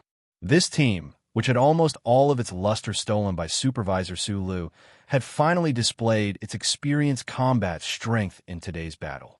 With his hand on the ground, Su Lu used his naked eyes to observe the situation around the gentle slope. His palm was a bit uncomfortable from the scalding hot bullet shells, but he couldn't bring himself to smile. The 7th Combat Team's hastily set up anti-infantry mines seemed to be very powerful, but their effective killing power wasn't great. They had indeed suppressed the Imperium soldiers to the ground, but they couldn't truly destroy those armored vehicles. Beside him, Xiong Linquan roared as he fired a torrent of bullets. The bullets hit those armored vehicles, and the shells were horrible to look at. However, because the range of the bullets was gradually expanding, they couldn't cause a decisive destruction. Although the 7th Combat Team displayed powerful combat strength, they still lacked heavy equipment. The Imperium's armored vehicles were getting closer and closer, to the side of the simple fortification and the quagmire on the gentle slope. There were about 30 members of the 7th Combat Team defending. In the grassland behind them, there were still no signs of the Federation's fighter jets. Instead, what was worrying was that the backs of the soldiers who were the first to retreat were still so clear. Could they hold on for 2 minutes? If the Imperium's armored vehicles were allowed to directly charge past the gentle slope and enter the grassland where the armored vehicles could display their high mobility and power, then the 7th Combat Team would be doomed. The density of the bullets around the grassland decreased slightly. Of course, the heavy rotary cannon in Xiong Linquan's hand was still roaring. No one could understand how much ammunition this fierce gunner had brought with him to be able to maintain such suppressive fire for so long. Xiong Linquan to the right. Su Li's squinted eyes suddenly flashed with a strange light. He noticed that 5 Imperium soldiers were silently taking a long detour to avoid the violent shooting range of Dalin's rotary cannon. They silently and quickly approached from behind and were attempting to open fire. As the commander of the 7th Combat Team, when faced with an enemy, he did not hesitate to hand over command to Bai Yulan. That was because he had an excellent quality. He knew what he was good at and what he should do. Therefore, when he stood under the rain of bullets, he did not have the intention to stand up and open fire with Dalin. Even when he noticed that there was movement behind him, he only shouted, "Big Bear." "What, boss?" Xiong Linquan's tanned face was flushed red. The veins on his thick arms bulged, as if they could explode at any time. He had a heavy expression on his face as he painfully maintained the suppressive fire coverage. Even with his physical strength, he was probably reaching his limit. After hearing Su Li's words, he did not even look in that direction. This man ignored the fierce bullets and dust that flitted past him from time to time. He ignored the Imperium's vanguard soldiers that crept over from the side. He continuously pulled on the trigger, his thick lips continuously muttering certain words. ACW, I want ACW. Fuck, I want ACW. ACW, who can give me an ACW? Xiong Linquan did not respond. Su Li learned one thing in that instant. The battlefield only required teamwork and iron-like military discipline. In order to cover the retreat of the recruits and hold on until the Federation's air support arrived, the suppressive fire coverage of Dalin's rotary cannon in Xiong Linquan's hands was the most crucial part. Even if he died, this man would probably continue to pull on the trigger. His mind worked quickly, but his body's reaction was even faster. With a whoosh, he flashed out from behind Xiong Linquan and stepped on the dirt of the simple fortification. He crouched down and stuck close to the ground as he charged forward at high speed, pouncing towards the Imperium soldiers that crept up from the side. In that instant, he, who was wearing a gray military uniform, was like a leopard moving unhindered through the blazing wilderness. Chapter 452. No one could use their body to block bullets, not even war godly Pifu. But could that godlike old man dodge bullets? Su Li, who had charged out of the smoke, didn't have the luxury of time to consider this question. When his military boots broke through the mud and rushed down the slope, he already understood that the so-called dodging bullets was actually avoiding the enemy's gaze, arm, and muzzle. Then closing the distance at high speed, killing the enemy at close range, or escaping in a hurry. Theoretically speaking, a single glance could cover tens of thousands of miles. Adding on the fact that the nerve bundle had less than 1 meter time to judge, the time it took professional soldiers to aim and fire was so short that it was negligible. Moreover, on the battlefield, there was often no need to aim, such as the 5 Empire soldiers who had made their way to the west side of the meadow. Therefore, Even though Su Li's movements were as fast as a jaguar, he still put himself in absolute danger. In this universe, there was no one who wasn't afraid of death. Even the heroic and ruthless madman Li and the majestic godlike Li Pifu wouldn't try to use their own flesh and blood to meet the bullets of the Empire soldiers. However, Su Li had no choice but to jump. He had no choice but to temporarily disregard his own life and death. The officer of this light armored squad of the Empire had probably already set his eyes on the west side of the meadow when Team 7 had quickly retreated to set up their defenses at the beginning of the battle. The 5 Empire soldiers who had snuck over had extremely high military attainments. Their movements were too mesmerizing, As a result, the members of Team 7 who were hiding in the meadow were unable to effectively fire at them. However, these Empire soldiers were about to threaten Xiong Linshuan's flank. Something that could make Su Lu disregard his own life and death was naturally more important than his own life and death. For example, the life and death of the members of Team 7 at this moment. In order to kill these 5 Empire soldiers, he had no choice but to charge out and jump down. He charged toward the road ahead that might be bloody and bleak, jumping into the pit where life and death were hard to say. "Sula, come back." A voice that could no longer remain calm came from the infantry system. The soldiers of the Federation who were lying behind the meadow saw that their highest commanding officer had actually rushed out of the fortification like a suicide squad member. They couldn't help but feel a chill run down their spines. Bai Yulan, who was in charge of commanding the front, was even more furious and frightened to the extreme. Sula could no longer return. After he rushed out of the construction site, he went straight to the western edge of the meadow where the slope was the steepest. Instead of slowing down, he quickly turned his feet and stomped on the soft, mossy soil step by step, rushing straight down.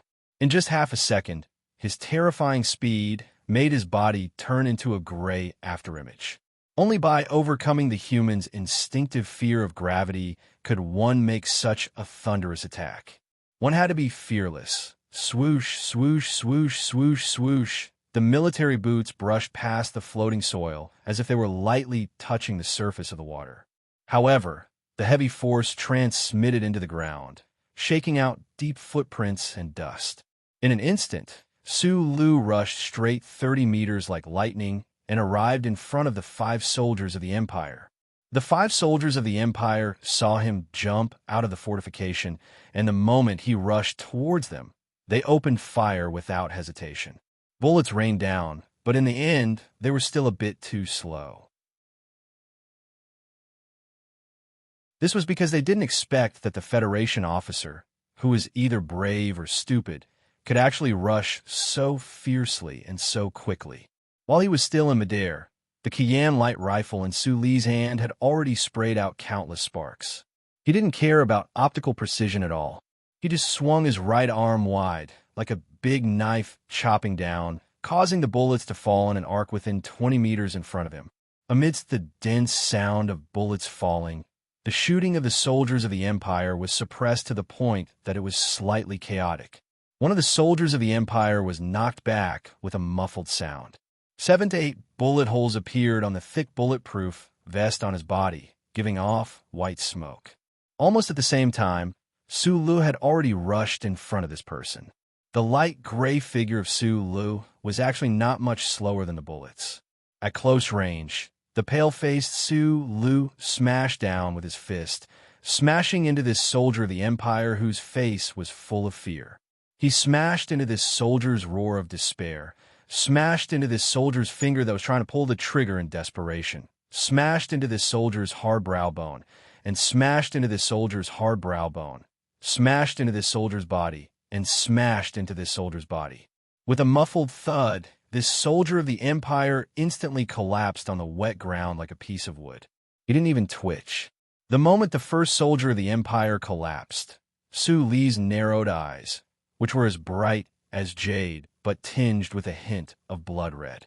The Qian light rifle in his right hand swept horizontally, spraying out all the remaining bullets. Puff, puff, puff, puff. Bullets flew across the swamp below the meadow. It was unknown whether this hail of bullets had hit the remaining 4 soldiers of the Empire. However, Sulu didn't consider this. His body, under the dark military uniform, was constantly trembling, and his speed was unfathomable like a shadow. He killed his way to the nearest soldier of the Empire.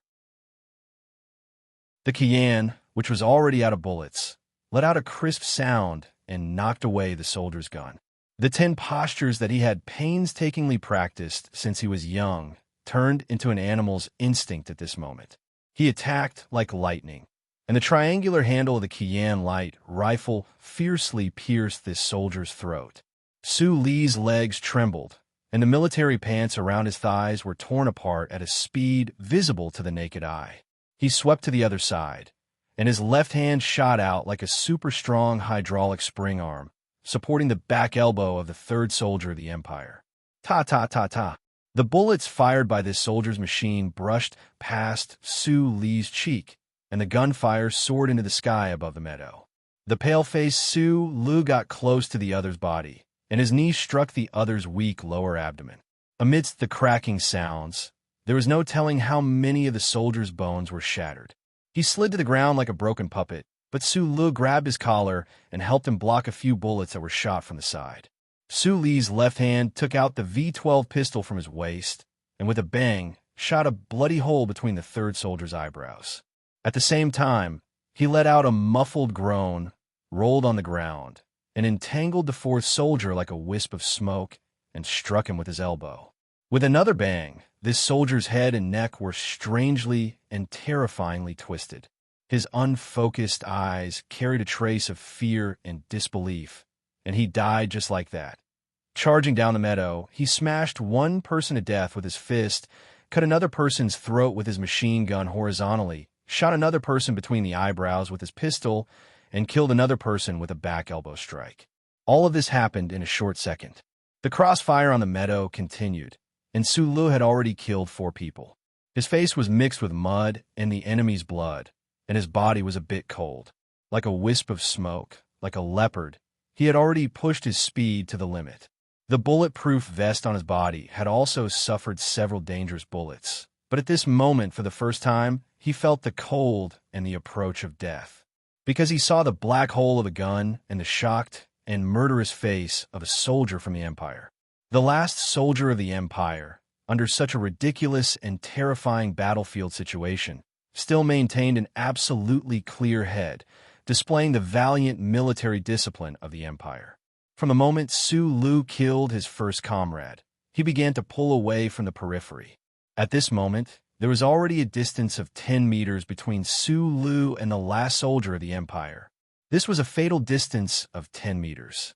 Su Lu had previously pounced down like a god, but after all, he was not a real god. He was just a mortal with some strange power. At this moment, he was not exhausted, and when he wanted to jump up and kill the last person, he could not compete with the speed of the bullet that was about to be shot from the muzzle of the enemy. The word "give up" was not in Su Li's life creed. His face instantly became paler, and his eyes became brighter. His body bounced up from the ground, and with a whoosh, he pounced over. However, in such a short time, he could still clearly see that the finger of the enemy that was holding the trigger was slightly white. Was it because the enemy had already begun to use force? When facing death, many people would think of many things, such as the beautiful childhood, the green grass by the river, the first woman they fell in love with, the first warm bed they slept on, the first money they earned. At this moment, Su Lu was just a little absent-minded, a little regretful that he did not have time to look back at his history. His history was indeed quite exciting. The crisp sound of the gunshot was so clear amidst the dense gunfire.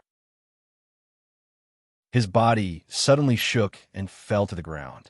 However, what shocked him was that the fatal shot of the Empire soldier did not hit his face, which was not protected by a single soldier's helmet. Instead, it hit his body.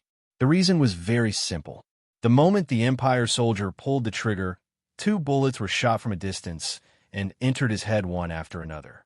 This person was so focused on distancing himself from Su Lu that he did not notice that his body was finally exposed to the muzzle of the Federation soldier's gun. The Empire's soldier fell to the side of the pond with a loud crash. Blood gushed out from his throat and between his eyebrows. His body twitched slightly, and then he could no longer move. On the meadow, Magnolia's face was pale as he looked away from the 21-26 long sniper rifle. This was the first time he had made a move on the battlefield today, and he had demonstrated the comprehensive qualities of an excellent sniper. The title of Magnolia was indeed well-deserved for him. The battlefield above and below the meadow seemed to be silent for a few tenths of a second. The slightly lower frequency of the whistling of the bullets and the shouts seemed to have been blown away by the wind on this planet. Not a trace of it could be found anymore. This was a psychological feeling. Group 7 and the Empire's light armored squad were both shocked by this scene. Both sides were controlled by a feeling called inconceivable. The 5 Empire soldiers who were hiding on the west side of the meadow were all killed in a short encounter. All of this happened too fast. It was so fast that those people died tragically with their eyes wide open. It was so fast that the Empire's troops could not react in time. It was so fast that the members of Group 7 in the fortification had only time to be shocked, but not enough time to provide support. It was so fast that Lan Xiaolong, who was about to rush out to rescue people, was shocked to find that this bloody and sharp battle drama had simply ended in a flash when his right foot stepped on the soil of the fortification. The dazzling and chaotic battle scene that flashed by at high speed was not enough for the highly nervous people on the battlefield to understand all the details that had happened. Only the 5 corpses of the Empire's vanguard soldiers that were lying haphazardly on the ground were still stubbornly repeating and confirming this shocking story. The people on and off the meadow looked at Su Lu by the pond. They were shocked speechless by the terrifying strength he had just displayed. The man in the smoke, if he was not a monster, then he was a god that had come to the mortal world.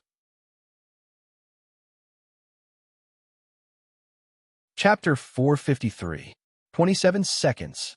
Magnolia's cold and quiet voice rang out in the infantry system.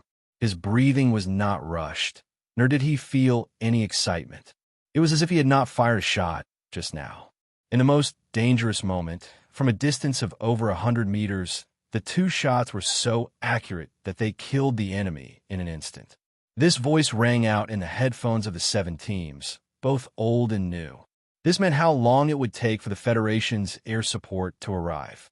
Time could not really be frozen. The silence of a few tenths of a second was just a psychological illusion. Following this voice, all the silence and shock were shattered. The whistling of bullets rang out again, and miserable cries rang out again. The quagmire was still the quagmire, and the meadow was still the meadow. This was still a battlefield where people could die at any moment.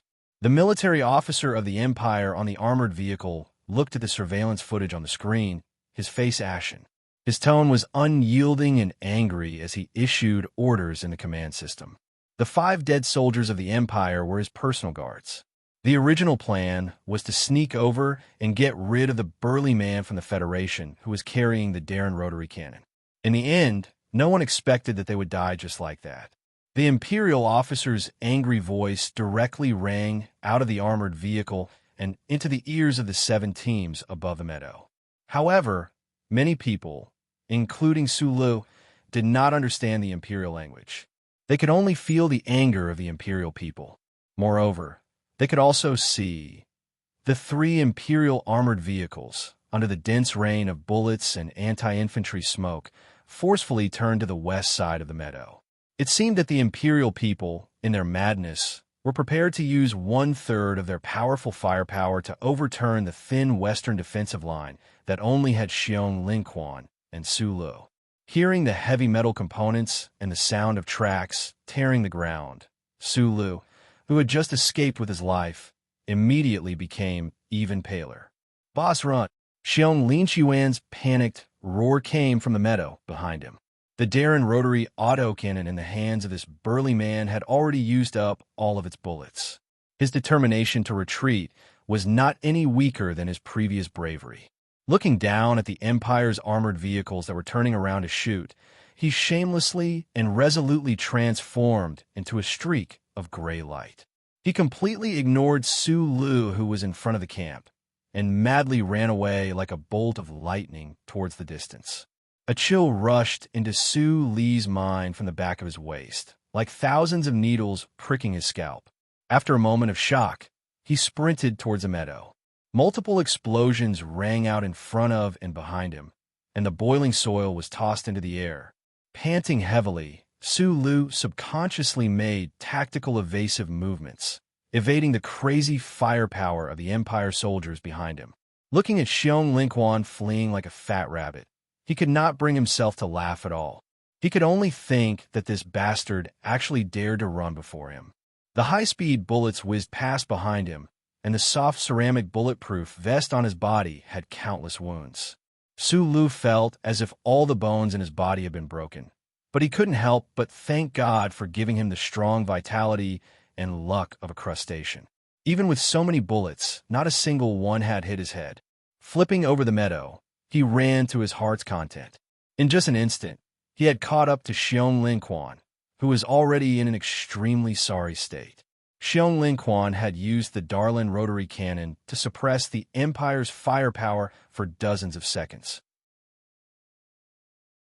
His entire physical strength had long been exhausted, but for some reason, even in the face of the fierce pursuit of the Empire's firepower, he was still unwilling to throw away the incomparably heavy gun in his hands. Su Lu could vaguely understand what his Xiong was thinking. Wiping the dirt off his face, he coughed and shouted, "Give it to me!" Xiong Linquan did not react. Su Lu snatched the heavy Darlin rotary cannon and continued to run out of the smoke, but the footprints he left behind were even deeper than before. 19 seconds. Magnolia's voice sounded in his earpiece again. Amidst the artillery fire that filled the sky, Su Li's left hand held the heavy machine gun, and his right hand had already grabbed the exhausted Xiong Linquan's neck.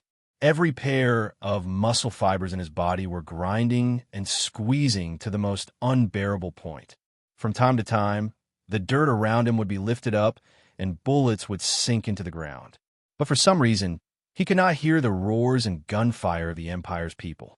He could only hear his own increasingly heavy breathing and footsteps.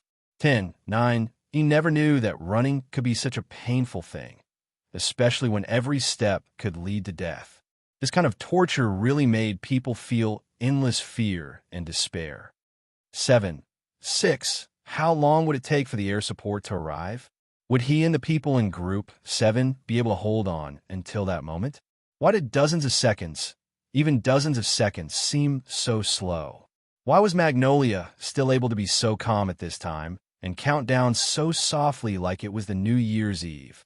An Empire's standard wolf-tongue bullet shot into the ground 10 meters behind Su Lu and then exploded 10 meters away. The ground shook violently, and the powerful force threw Su Li's body into the sky. The sky was not quiet either. There was a rain of bullets and smoke. Su Lu squinted his eyes and looked over. Finally, he saw more than 10 Federation fighter jets flying over at high speed. In the face of the Federation's reinforcements that had the absolute advantage in air power, the Empire's light armored formation had no way of resisting, and there was no way for them to hold on until their own reinforcements arrived. The fearless Imperial Expeditionary Force soldiers launched their last desperate charge after more than 10 armored vehicles were all turned into mushrooms in the flames. Then, they became corpses on the meadow. Group 7's combat members that were responsible for the rear met up with the members that retreated 6 kilometers behind the meadow. Under the protection of the Federation's fighter jets, they boarded the light battleship. The entire team did not enter the space base to rest. Instead, they moved to the ground base that, in the evening, the faint red light from the horizon slanted over, adding a bit of warmth. However, when it was rushed by the steel mechas in the twilight, the warmth was instantly mixed with the smell of blood. The diamond-shaped base was located in the southeast deep land of planet 163. Many temporary barracks were built with high-strength plastic inside the huge base. The barracks near the northern latitude were divided into living and medical areas. At this time, the whole place was filled with the pungent smell of medicine. The low humming of the negative pressure treatment cabin mixed with the screams coming from behind the curtain, making the faces of the people around a little gloomy or ugly. Those wrinkled facial features seemed to be stuck with medical glue, and it was difficult to stretch out. A medical officer with a captain's epaulette walked out of the temporary operating room. He rubbed his red and sunken eyes and was about to light a cigarette to reward his tired body. The medical team he led had continuously performed more than 20 operations, both big and small. It was really very tiring. A cigarette was handed over. The medical officer raised his head in shock and saw a man standing in front of him. This man exuded a gentle and quiet aura from head to toe, but also contained a hint of coldness. What made him even more confused was that this person was not wearing a military uniform. "Thank you." The medical officer moved closer to the lighter of the other party and lit the cigarette. He took a deep breath. Bayulan smiled slightly and said, "I should be the one thanking you." He was originally a quiet, calm, and ruthless soldier.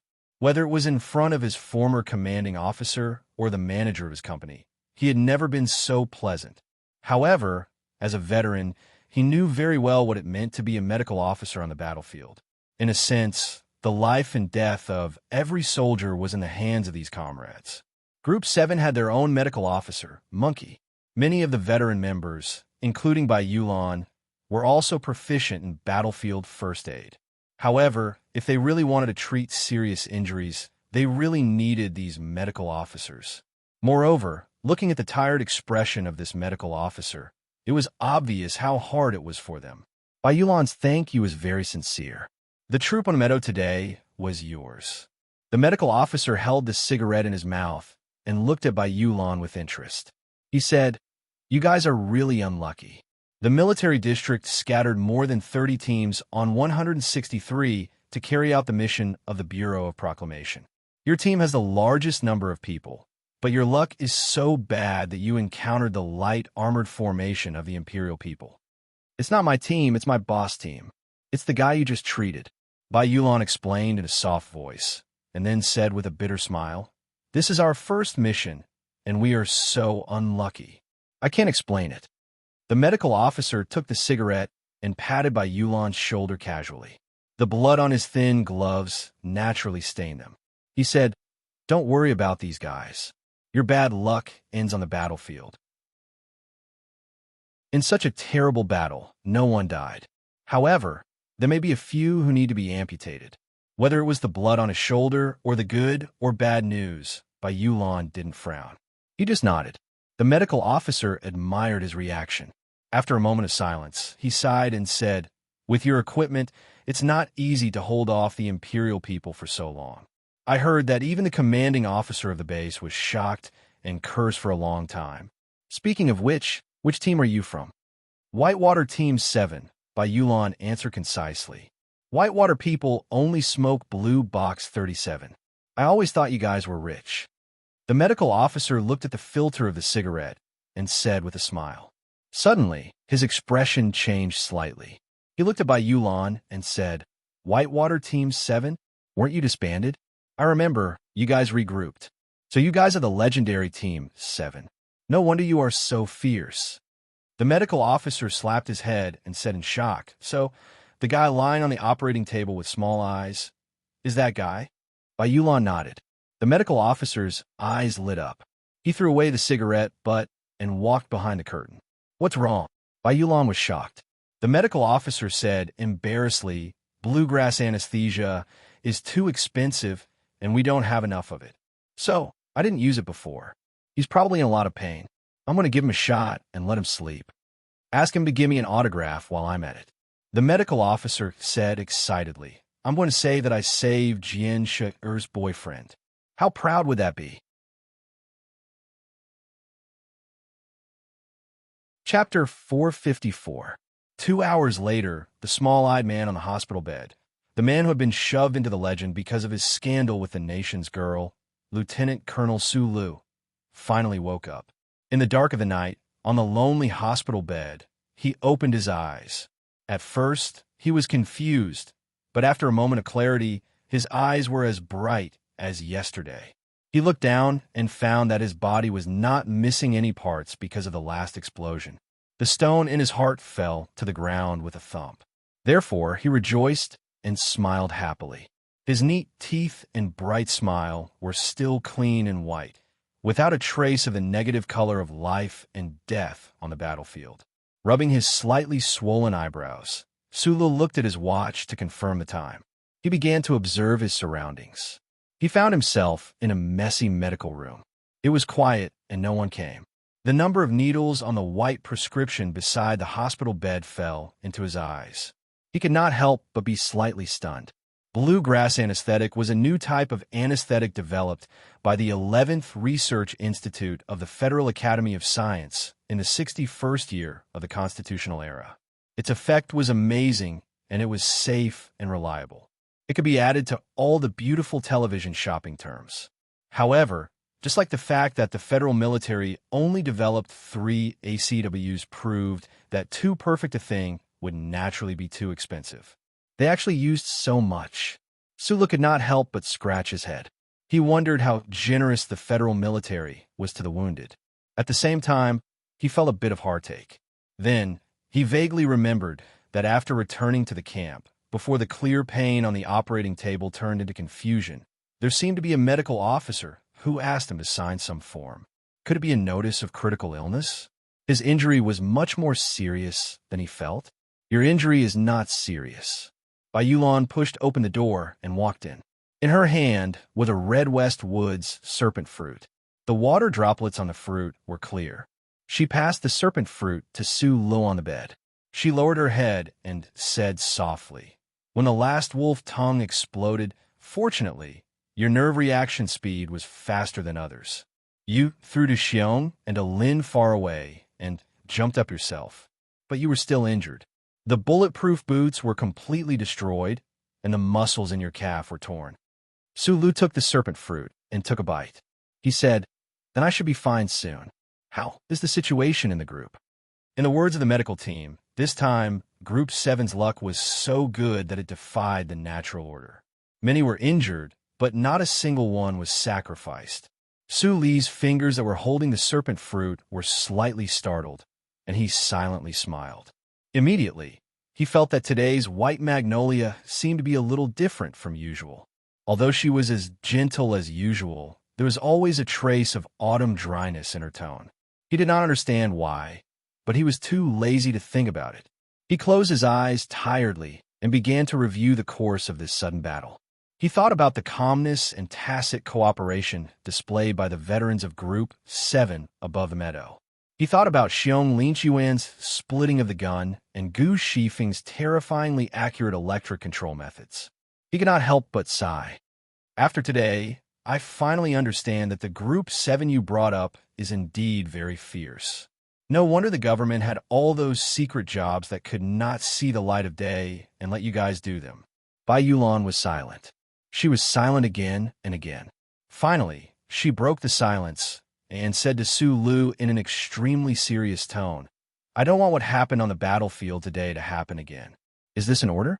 Su Lu opened his eyes. It was rare to hear a maid or secretary speak in such a tone. He could not help but feel that it was somewhat interesting. There are 18 veterans in Group 7, including me. They are all people with experience and ability on the battlefield. Lan Xiaolong is also a wastrel. Boss, in the future, you need to learn to trust us on the battlefield. Although the Empire's light armored squad is indeed a little troublesome, we can still handle it. What is required on the battlefield is teamwork and teamwork. It is impossible to expect you to jump out and wear your underwear to play the role of a superhero every time there is a battle. You are a human, not a mecha. Any stray bullet could have taken your life. The fact that you were able to survive today only shows that you were lucky. Su Lu scratched his head again. He thought to himself that the superhero character in Master Schiller's early dramas was clearly not human. How could he be so fierce? Bai Yulan continued. Furthermore, since you temporarily gave me the command authority, you had to listen to my orders. Before I gave you clear instructions, you jumped out. This kind of personal heroism, other than being able to kill people and give the cameraman of the Venus documentary film studio a source of excitement, has no other use.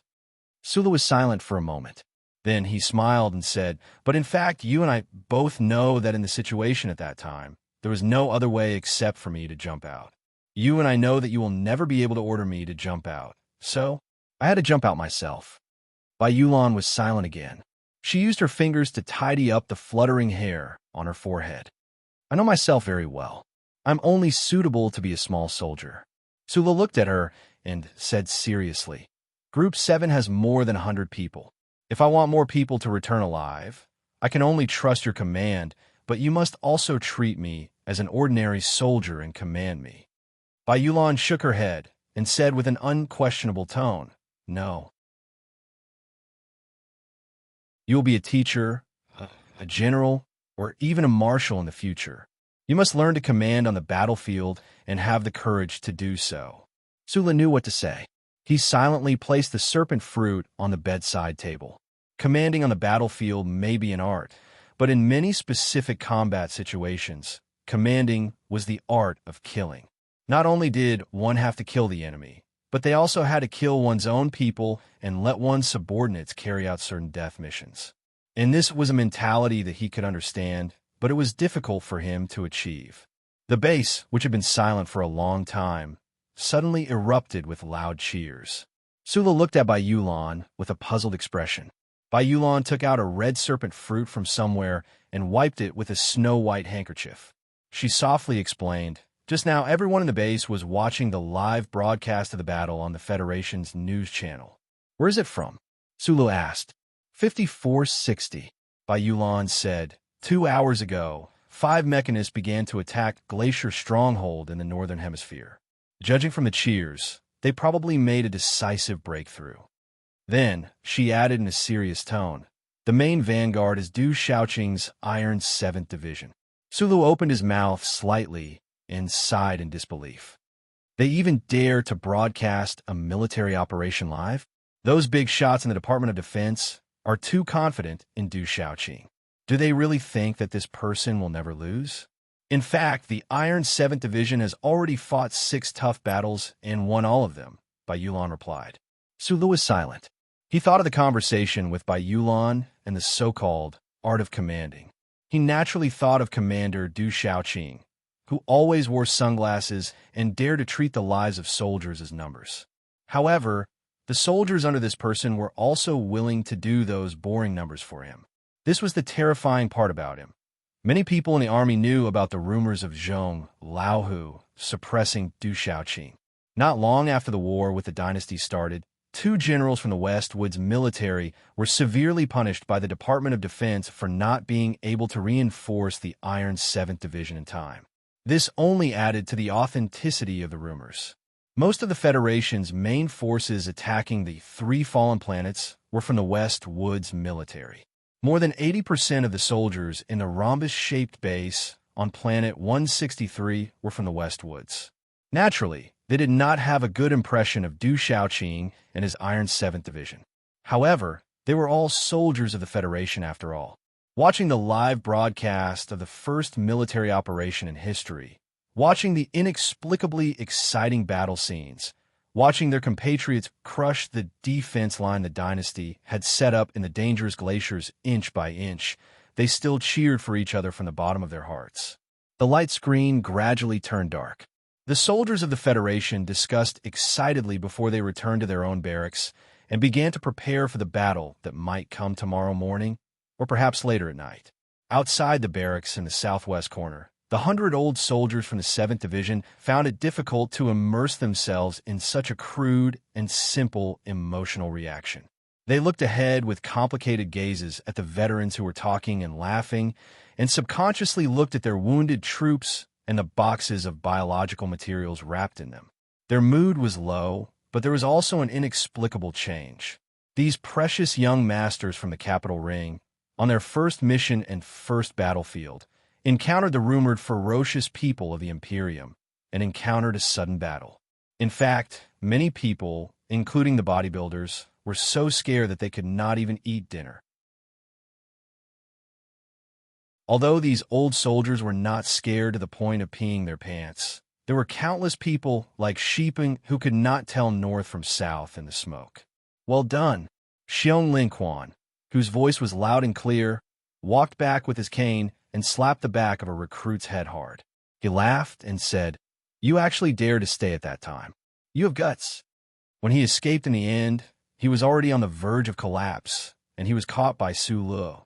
Then, he played a toss game in the end and narrowly escaped death. However, judging from his mood right now, he did not seem to be affected by the matter of life and death at all. The recruit who was slapped hard by him was Yin Bingyan.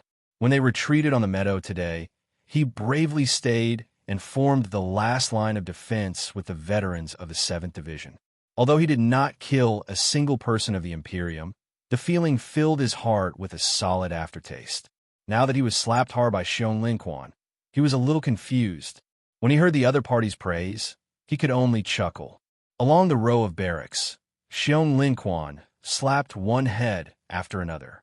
It was as if he was testing the ripeness of a watermelon. As he slapped, he praised loudly. However, those who were slapped by him did not have any trace of shame on their faces. Instead, they laughed foolishly like Yin Bingyan, because being slapped meant that they had bravely dragged on until the end today. Xiong Lin Quan stood in front of the crowd. Suddenly, his expression turned serious, and he said seriously, "You guys did not retreat first today. You have guts and courage, but you will have to listen to military orders in the future. After all, you are all rookies, and it will not be useful to stay there. On the battlefield, the old will lead the new, and the dead will lead the living. Once you have been trained, there will be plenty of time for you to put your lives on the line." At that time, this old bear may have to count on you guys to save my life. Do you understand? The rookies were stunned for a long time before they reacted. Some of them replied loudly, "Understood."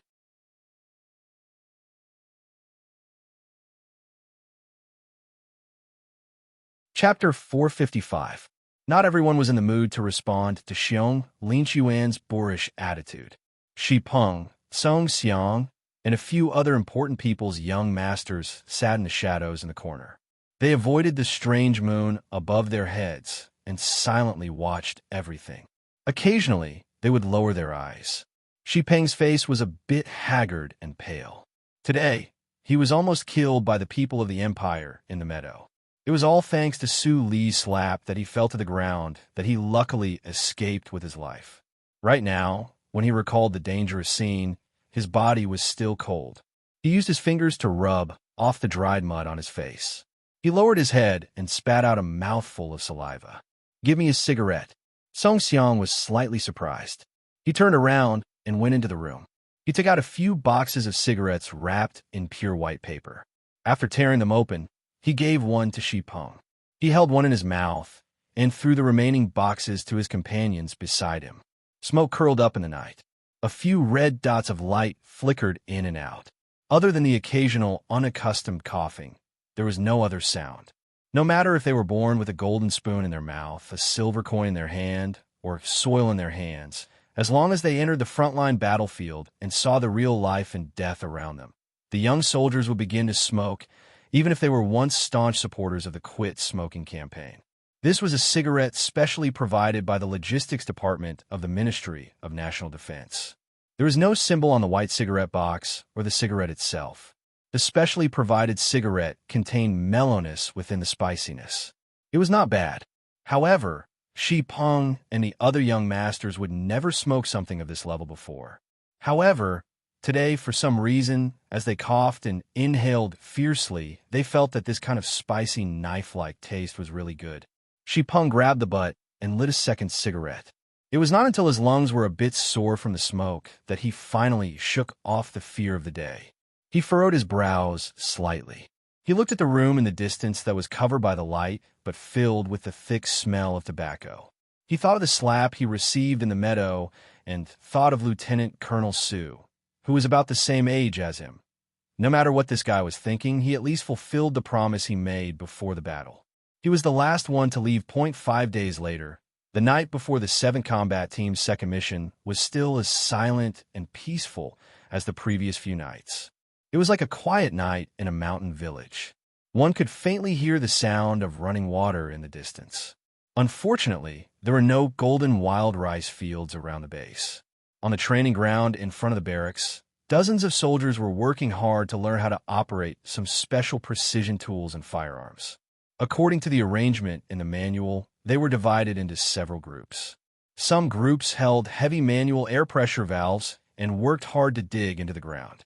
Some groups had to assemble various electronic parts according to the procedures in the shortest amount of time and then put them into the small holes about 3 meters deep. Some groups carried out band monitoring and signal mixing and annihilation work, and some groups were responsible for the final disguise of the ground. A middle-aged man with curly hair stood in front of the barracks. Through the infantry communication system in his hand, he issued specific orders and operation corrections to the various groups. This was one of the most important tasks for the federal military on the 3 fallen planets. Under the watchful eyes of the Imperial Expeditionary Force, they had to quietly rebuild the electronic surveillance network so that the light of the charter could cover as much ground as possible as soon as possible. From time to time, a slight tremor could be heard from the ground, followed by low and concise calls. Although the cooperation between the teams was still a little rusty, their speed was clearly getting faster and faster. In order to infiltrate the no-man's land between the Federation and the Imperium to install the electronic surveillance network, the most important thing was secrecy and speed. It's probably because of what happened in the meadow that day that these princelings were stimulated. They now know what they have to do to survive. Bai Yulan stood beside Su Lu and said softly, from the second day onwards, they began to consciously increase their training. Of course, these kids are most concerned about firearms. De Xiong is now the most popular person in the military camp. Su Lu smiled and lowered his head to look at the technical manual in his hand. In the past 5 days, he had been busy communicating with his colleagues in the Nutshell Engineering Department far away in the capital ring about how to use the micro-turbine in the mecha. He also needed to master the extremely complicated technical procedures of the Bureau of Proclamation, so he really did not notice that the attitude of the recruits in Group 7 had changed.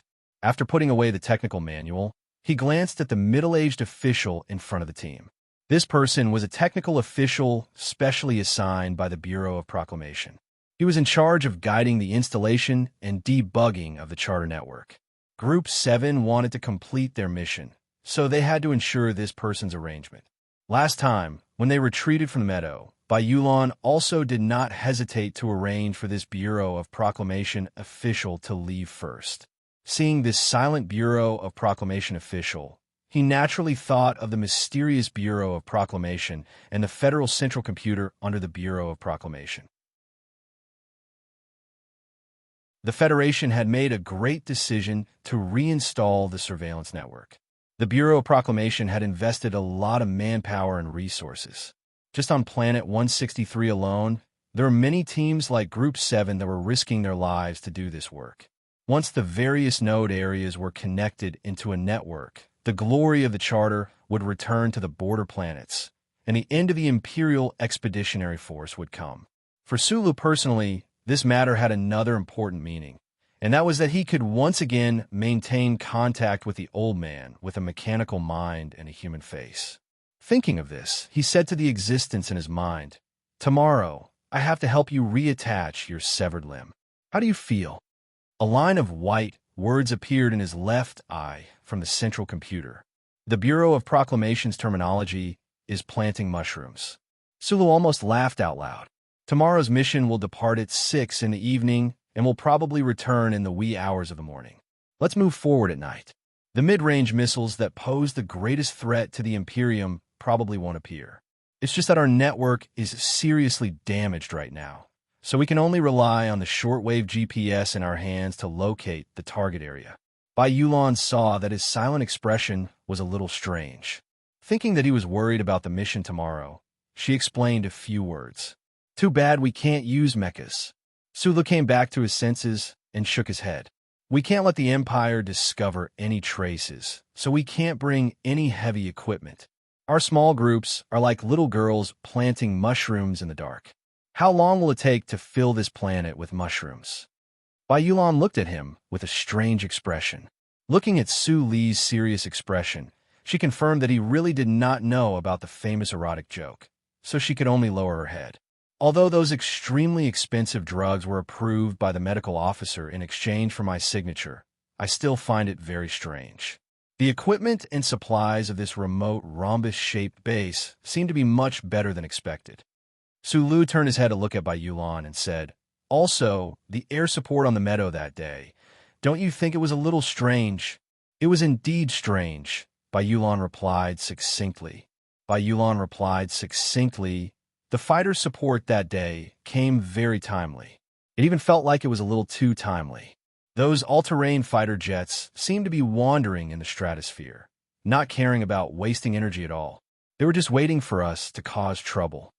It's not that they were waiting for us to cause trouble, but that the command center dared not let us cause trouble. Su Lu said calmly, "It's not just a matter of time. For a combat team that just reached 100 members, the command center actually sent over a dozen fighter jets. If the Federation really had such a luxurious combat ratio, why would the Bureau of Proclamation officials be so worried? They could just send the fighter jets and mechas over and flatten those Empire people's fortifications. It seems like there are people above us." Bai Yulan raised her head and looked at the night sky. The dark blue sky was filled with stars, but they were not dense. She thought with a calm expression, the president, the war god, the minister of defense, they were all people above little boss. As if guessing what she was thinking, Su Lu smiled bitterly and said, "I don't think the Ministry of Defense's arrangement is against me. In my opinion, it's the president who doesn't want these old soldiers to really die." Bai Yulan was silent for a moment, then nodded. Group 7 came to the most dangerous planet in the Westwoods border, Fallen Star, not only because of the needs of the war itself, but also because of the political needs of the capital ring. President Pabre stood on the side of the people and sent these young masters to the front line to be bathed in blood. But if these young masters were really covered in blood and suffered heavy casualties, what would the anger of the upper echelons of the Federation twist the world into? Our mission period is at least 3.5 months. Bai Yulan turned to look at Su Lu and said seriously, "On the battlefield, the Ministry of Defense can't really send a squadron of fighter jets to babysit those young masters every day. We still have to be careful." "Okay." Su Lu looked at the serious expression of the recruits, not far away. Looking at their increasingly skillful operation, he felt a faint sense of heaviness in his heart. He said, "Although I don't like these young masters, I don't want to see them die. But in fact, there will definitely be people who will fall. Maybe that will include you and me." In the night, this young man from Donglin had a rare moment of emotion in his life, but he was interrupted by a microphone that was passed to him. A reporter from the Ministry of Defense's Venus documentary film studio looked at Su Lu curiously and asked in a low voice, "Lieutenant Colonel Su Lu, regarding the second mission that will begin tomorrow, do you have any thoughts? I noticed that you have been watching the training of the recruits. Did you also notice the changes in their emotions these past few days? Do you think these changes can really transform into combat strength?" Seeing this reporter and the cameraman behind him, Su Lu quickly put on his sunglasses, frowned slightly, and said seriously, "My idea is that if you can stop following us every day, then these recruits should have a much higher chance of surviving." These are his heartfelt words.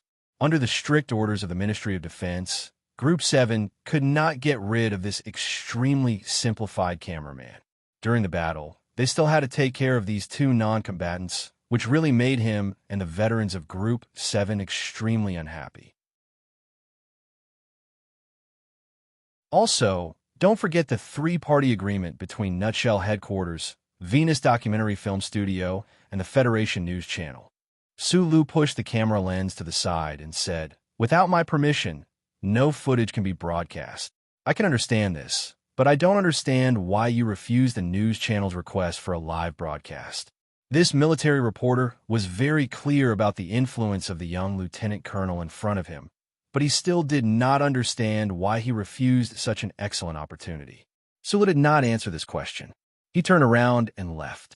In his heart, he silently thought that he was not the invincible Du Shaoqing. He was just a combat director with the rank of lieutenant colonel. More importantly, people always died in war.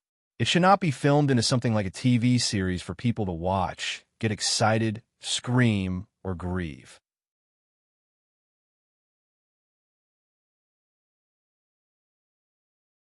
Chapter 456.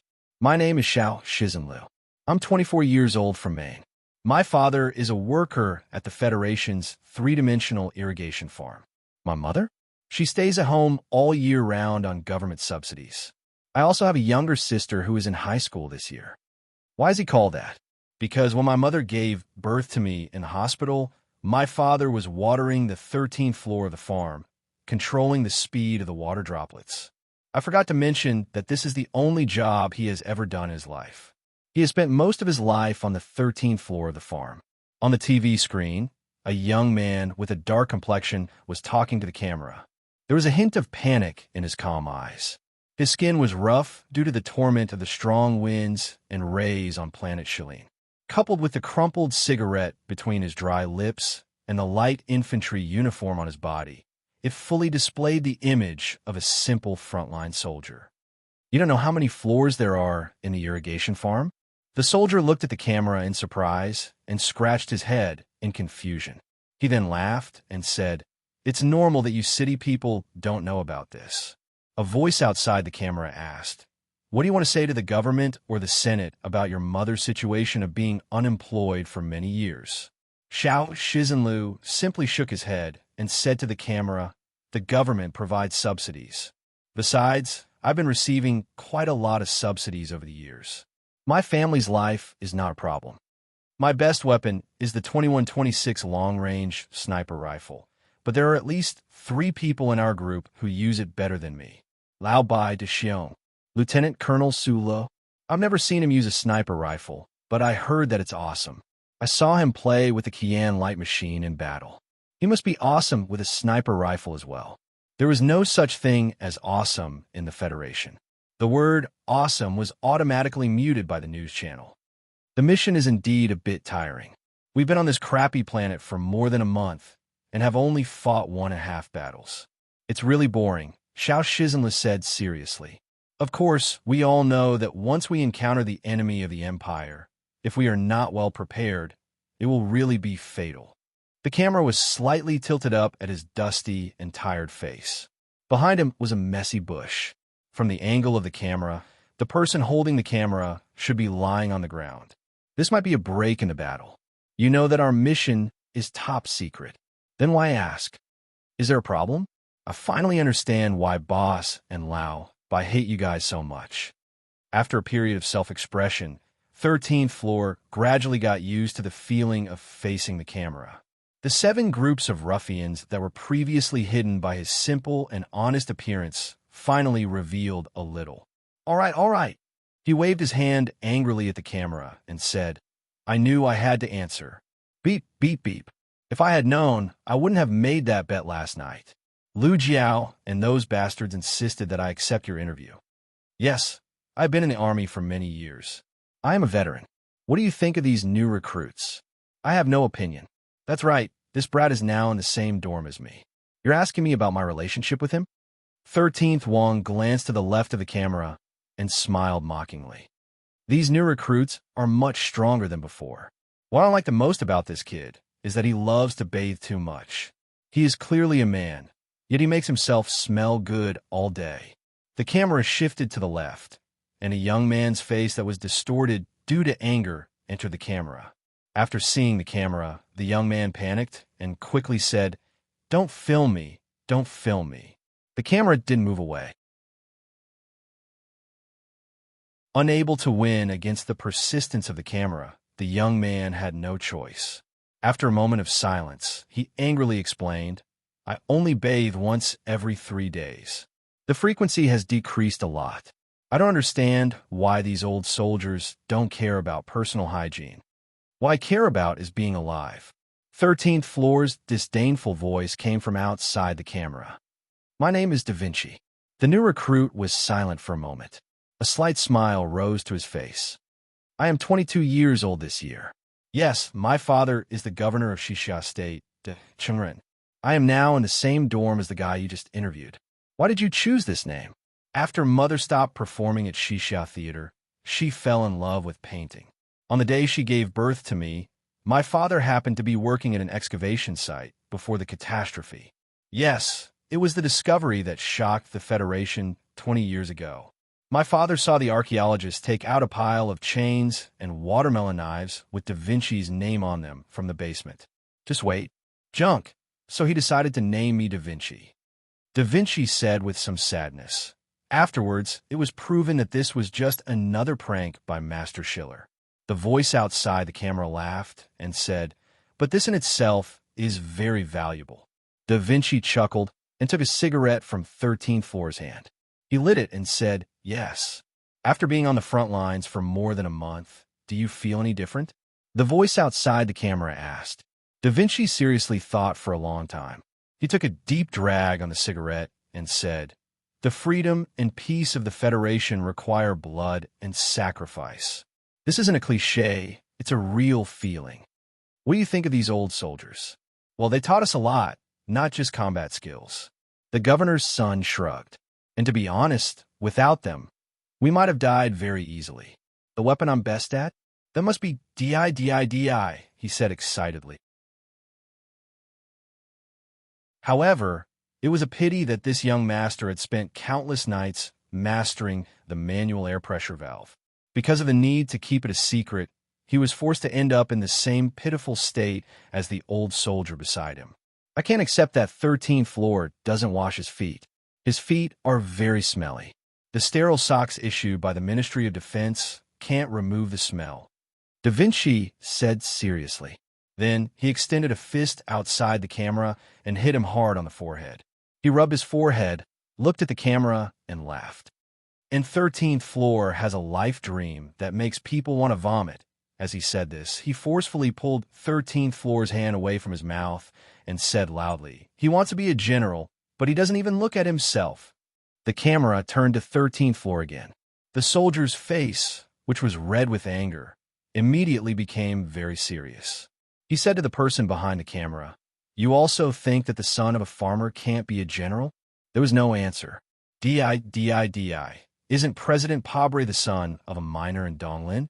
13th floor spat out a mouthful of saliva with the smell of tobacco. He laughed and said, "Besides, my boss will definitely be a marshal in the future. What's the point of me being a general and then retiring?"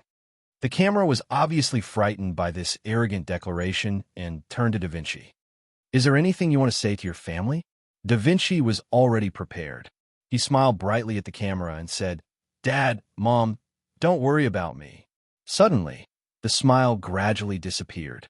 The arrogant and childish face of the young master became more dignified and steady. He said slowly, "We will do well on the front line. Also, my dear Shiwerong, you have to wait for me to come back." The battlefield scene in the camera was gradually painted with a halo of homesickness. Just as some kind of warm thoughts were surging, 13th floor's dark face suddenly squeezed in the camera and said, "Governor, if I can't become a general, you have to find me a good job for the sake of taking care of your son." The expression on Da Vinci's face became very interesting. He pushed and kicked this guy out of the camera. Who knew that at this time? 13th floor looked at him seriously and said, "I remember that your parents and your fiancé would never allow you to smoke." Da Vinci, who had a cigarette in his thin lips, was stunned. His face was a little pale. He felt that the cigarette between his lips was like a thin and hot iron. His lips trembled and the cigarette but fell into the mud. A hand quickly covered the camera, leaving behind endless aftertaste for the hundreds of millions of viewers watching with relish in front of the TV. "My name is Xiong Linquan. I come from a small town of Greenbow County in the 37th state. I don't know where it is. If you don't know, can't you check it out? Why do you care how old I am? I can use any gun. These little bastards, well, they're really good. At least they are much better than I thought. My name is Tsong Xiang. I come from a university town of Linhai State. I am 21 years old this year. Does my father's identity have anything to do with our battle on the front line? Well, he is indeed the president of Yue University. My name is Bai Yulan, and then, that's it. My name is Shi Peng. I was urgently called to the front line 71 days ago. At that time, no one knew the specific mission orders. The faces of the veterans and the new recruits kept appearing in the camera. It was obvious that the footage was not taken at the same time and place. After spending some time on the front line and experiencing the baptism of smoke and blood, it was difficult to distinguish the two completely different types of people from their appearance and temperament. However, whether it was the Venus Documentary Film Studios filmmakers or the hundreds of millions of viewers in front of the TV, after watching for a while, they could easily distinguish between the two types of people. The eyes of the veterans of Group 7 were even colder and more ruthless. There was also a kind of frivolous indifference. More importantly, in their short self-introduction, there were even more profanities and curses than the new recruits. Countless muted beeps that represented silencing entered thousands of households in a manner that created a broadcast record for the Federation's news channel. It shook the eardrums of many people. A burning cloud suddenly floated across the camera. Bullets whistled past, hitting the bodies of Federation soldiers. Some soldiers fell, dirt was kicked up, and there were angry and hurried shouts, and even more beeps. The camera began to shake violently. It was like the handheld camera technique that some movie directors deliberately used to create the atmosphere of a battlefield. However, all of this was real.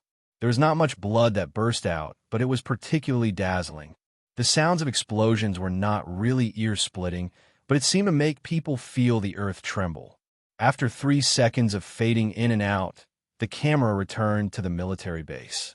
After the frantic medical treatment, it returned to the peace after the battle. This was a dusk that was as red as blood. The voiceover used a deliberately calm tone to slowly narrate everything that this team had experienced.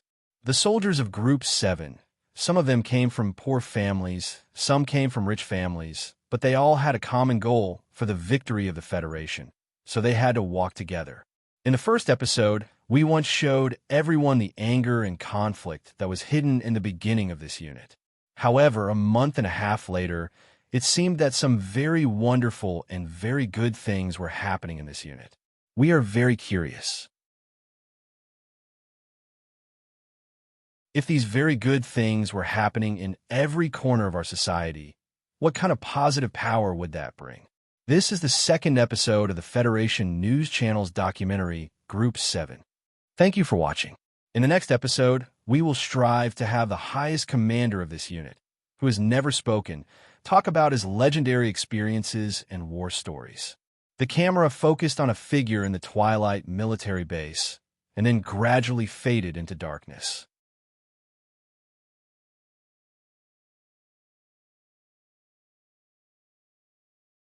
Chapter 457. Amidst the swirling smoke, Sulun narrowed his eyes and sucked hard on the cigarette between his lips. He said vaguely, but with an exceptionally firm tone, "Even if you beat me to death, I will not go on camera and perform like these guys." What the hell is this? And that guy on the 13th floor, is there something wrong with his head? He shouted in front of the entire Federation that he wants to be a marshal. In the dimly lit room, the TV screen was playing the end of the Federation's most popular reality documentary recently. The somewhat familiar figure in the twilight made Su Li's cheeks heat up. He did not understand how the cameraman had managed to capture the feeling of desolation when he was in a daze.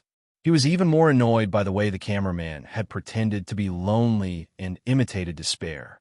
Xiong Lin Quan chuckled and took a big gulp of the strong tea from the plastic pot in front of him. He pressed the remote control to change the channel and said, "I think it's pretty good." Beside him, Magnolia Bai also smiled and said, "Actually, with such a camera crew in the team, sometimes it can really adjust the atmosphere." However, after shooting for so long, in the end, only one episode can be filmed. I heard that the head of the Ministry of Defense's propaganda department and the news channel have a lot of opinions about you. Su Lu licked his lips, lowered his head, and flicked the ash from his cigarette. He chuckled and said, "This is an agreement that was reached beforehand. Don't worry too much about it." I think their main headache is that you have to wear sunglasses before you are willing to appear on camera, and that you're unwilling to accept a direct interview, Lon Xiaolong said with a shrug. Su Lu shook his head, pushed open the door, and walked out. The fresh air of the military camp flowed in with the wind, making him feel refreshed. In the barracks, the soldiers of Group 7 were gathered in groups. Like Su Lu and the other officers, they had just finished watching the documentary. For many of them, when they first appeared on TV, they attached great importance to their own documentary. At this moment, many of them were reminiscing about how they looked on the camera and regretting that they spoke foolishly. From time to time, there would be bursts of laughter in the crowd. Further away, in the barracks of the ground team, Da Vinci and Xiao Shisan were having an exaggerated argument, which then turned into a wrestling match. In the end, without any suspense, the son of the governor was pressed down heavily by the son of the farmer, tossing and turning in pain. Looking at this scene, Su Lu couldn't help but scratch his head and laugh. The anger he felt when watching the TV disappeared without a trace. The broadcast of the documentary series Iron 7 was another important move by the President's office, the Ministry of National Defense, and the Federation News Channel after the unprecedented live broadcast of the Iron 7 Division's military operations. Unlike the previous live broadcast of the Northern Expedition on Planet 5460, this series of documentaries focused on the lives of the frontline troops and some specific details. The complexity of the composition of Group 7, as well as the natural conflict between the fierce civilian veterans and the noble young recruits, naturally had some kind of inherent drama tension. After the first episode of the documentary series, Iron 7, was broadcast, it immediately received the attention of the people of the Federation. While easily winning high ratings, it also sparked a heated discussion among the people on the capital planet. For the people living on the Peace Planet, it was the first time they had a close understanding of the specific days in the military camp. They were curious about the negative effects of the social class differences in the troops. Tonight was the second episode.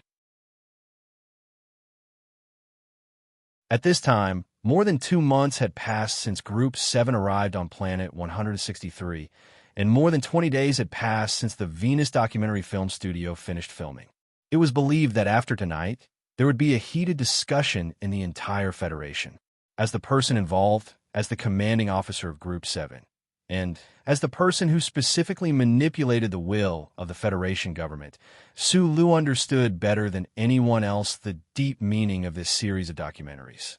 The president and the military needed to use Group 7's movie-like experience on the front line to suppress the protests of some anti-war activists and amend the huge gap between the rich and poor in the Federation.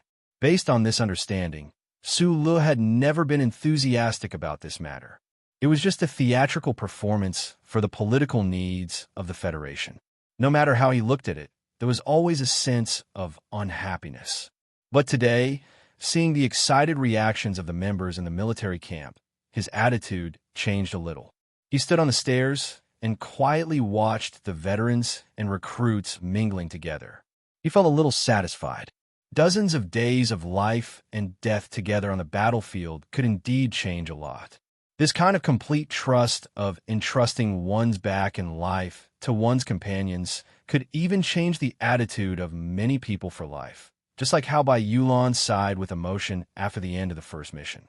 Although the members of Group 7 had special identities, the President and the Department of Defense could not really send countless Iron Soldiers to babysit these over 100 people.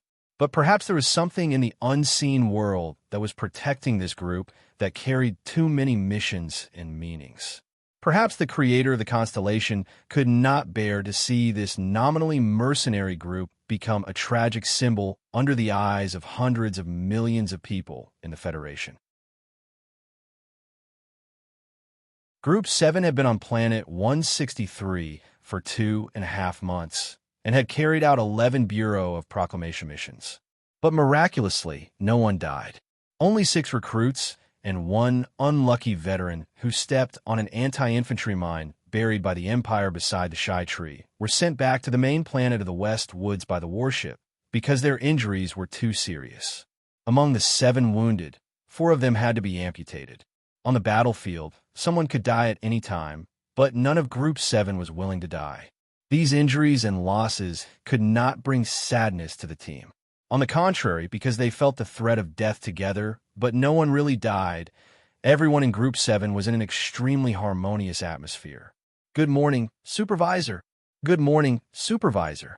In the corner of the living area of the military camp, the soldiers who did not sit on the chairs but insisted on squatting by the training ground were laughing and talking about yesterday's television. Suddenly, they saw 2 people walking towards them. They immediately sprung up like springs, saluted, and greeted them loudly. But their left hands were still holding lunch boxes, and some of them had their mouths full of food, making them look especially funny. Sulu, who was wearing sunglasses, shook his head helplessly. He glanced at the film crew not far away and thought, if this continues, these soldiers in Group 7 will become natural comedians. According to military discipline, the soldiers who saluted by the roadside should respectfully call him sir.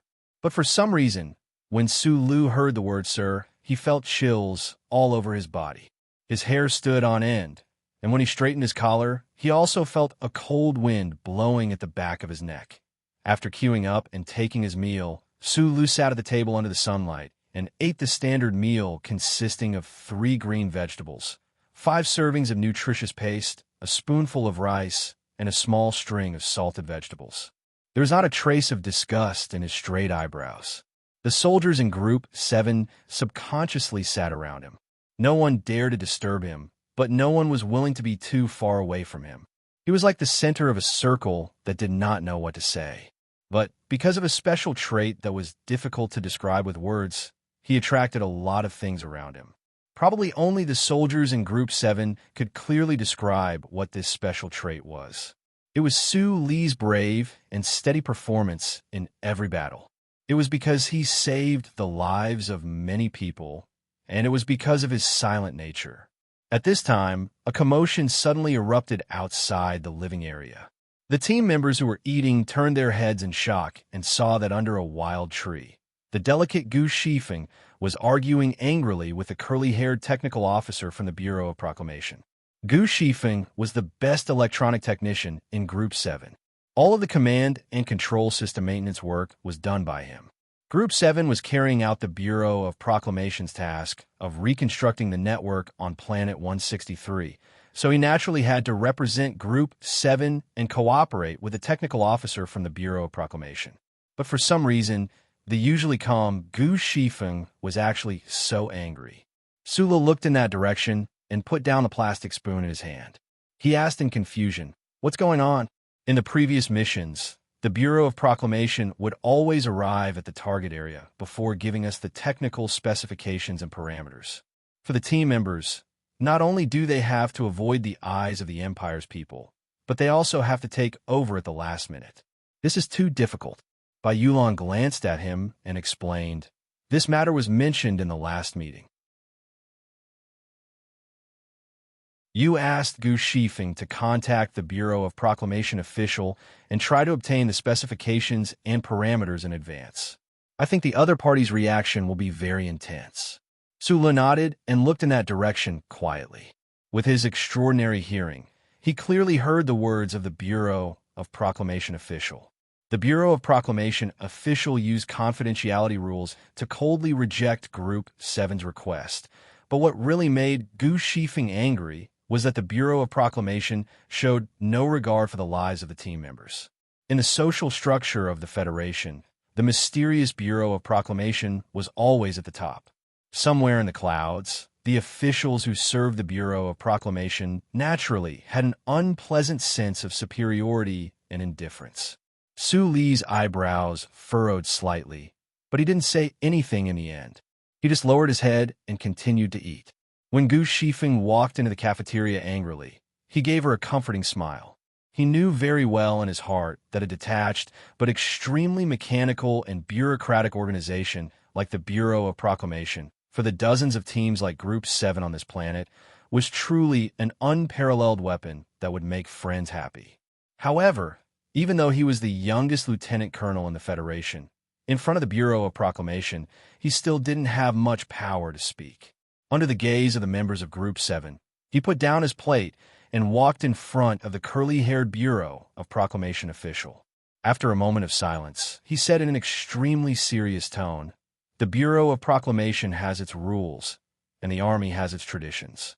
Since you are not willing to temporarily give up on those ridiculous confidentiality rules for the sake of the survival of your soldiers, then I must remind you that if my people pay the price of unnecessary casualties because of your stupidity and conservatism, I will seek justice from Director C." The official looked at Sulu calmly. He didn't back down at all because of this threat, nor did he show any fear because he mentioned Director C. He was just as cold and rigid as the Federal Central Computer.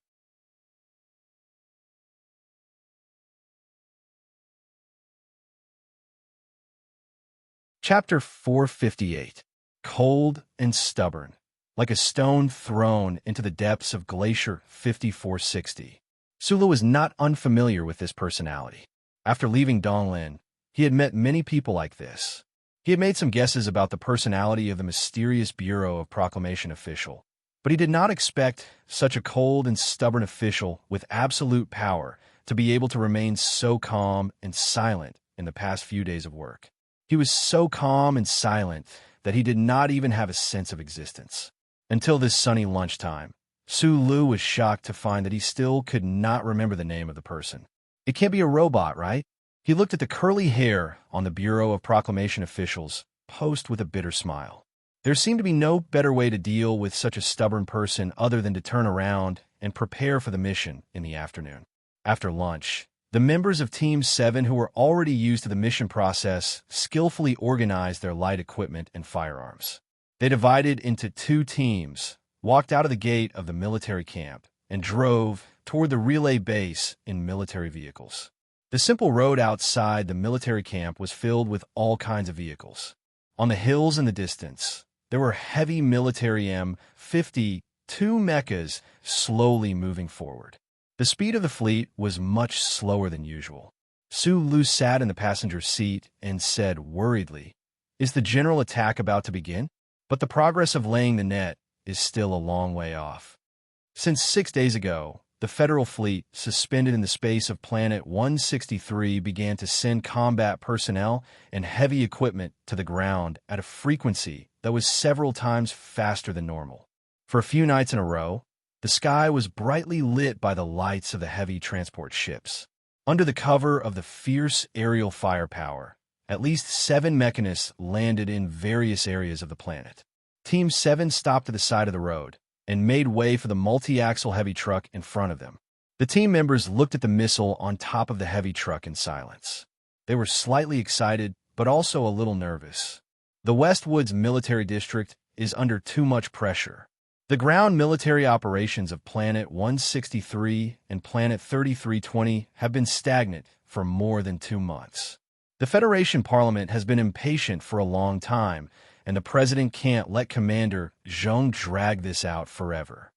Bai Yulan lit a cigarette and continued, "This is a Hurricane 2 missile. The missile base behind the mountain should be on standby. The general attack will not be later than this week." "Why are you in such a hurry?" Sulu agreed and sighed. With so many groups laying the net, the longer the net is laid, the more protection the soldiers will have during the general attack. They can't bring it forward because of political pressure. Bai Yulan took a puff of her cigarette and sighed softly. They were just ordinary members of the army and couldn't influence the overall battle situation. More than a dozen multi-axle heavy trucks that stretched for several kilometers slowly drove toward the missile base behind a mountain. More than half an hour had passed since the convoy started moving again. However, not long after the convoy started moving, they were forced to stop again. "Fuck!" Tin Peng, who was sitting in the back seat, cursed angrily. After entering the front line, the nephew of the Deputy Speaker of the Federation was transferred to Su Li's side as a field commander and liaison soldier. It seemed that because of his identity, the people deliberately let him get close to the leaders of the army so that he would be safer. But in reality, everyone in Group 7 knew that this was not the case in the few battles that occurred, Sulu, as the highest military commander, would always appear in the most tense areas and be the last to leave the battlefield. Following behind this young master, not only did they not enjoy the treatment of the leader leaving first, but they also had to bear more dangers.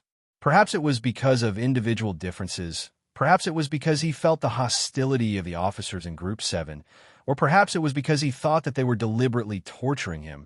Tin Peng's mood was not as good as his companions'. On the contrary, he was somewhat depressed. After being blocked for so long, he finally couldn't help but curse. "Shut up." Sulu turned around and glanced at him. He took off the sunglasses on the bridge of his nose, and a trace of anger and coldness flashed through his eyes. At the same time, the other people in the car also gave him a fierce stare. Tin Peng was stunned, but he didn't have the courage to refute.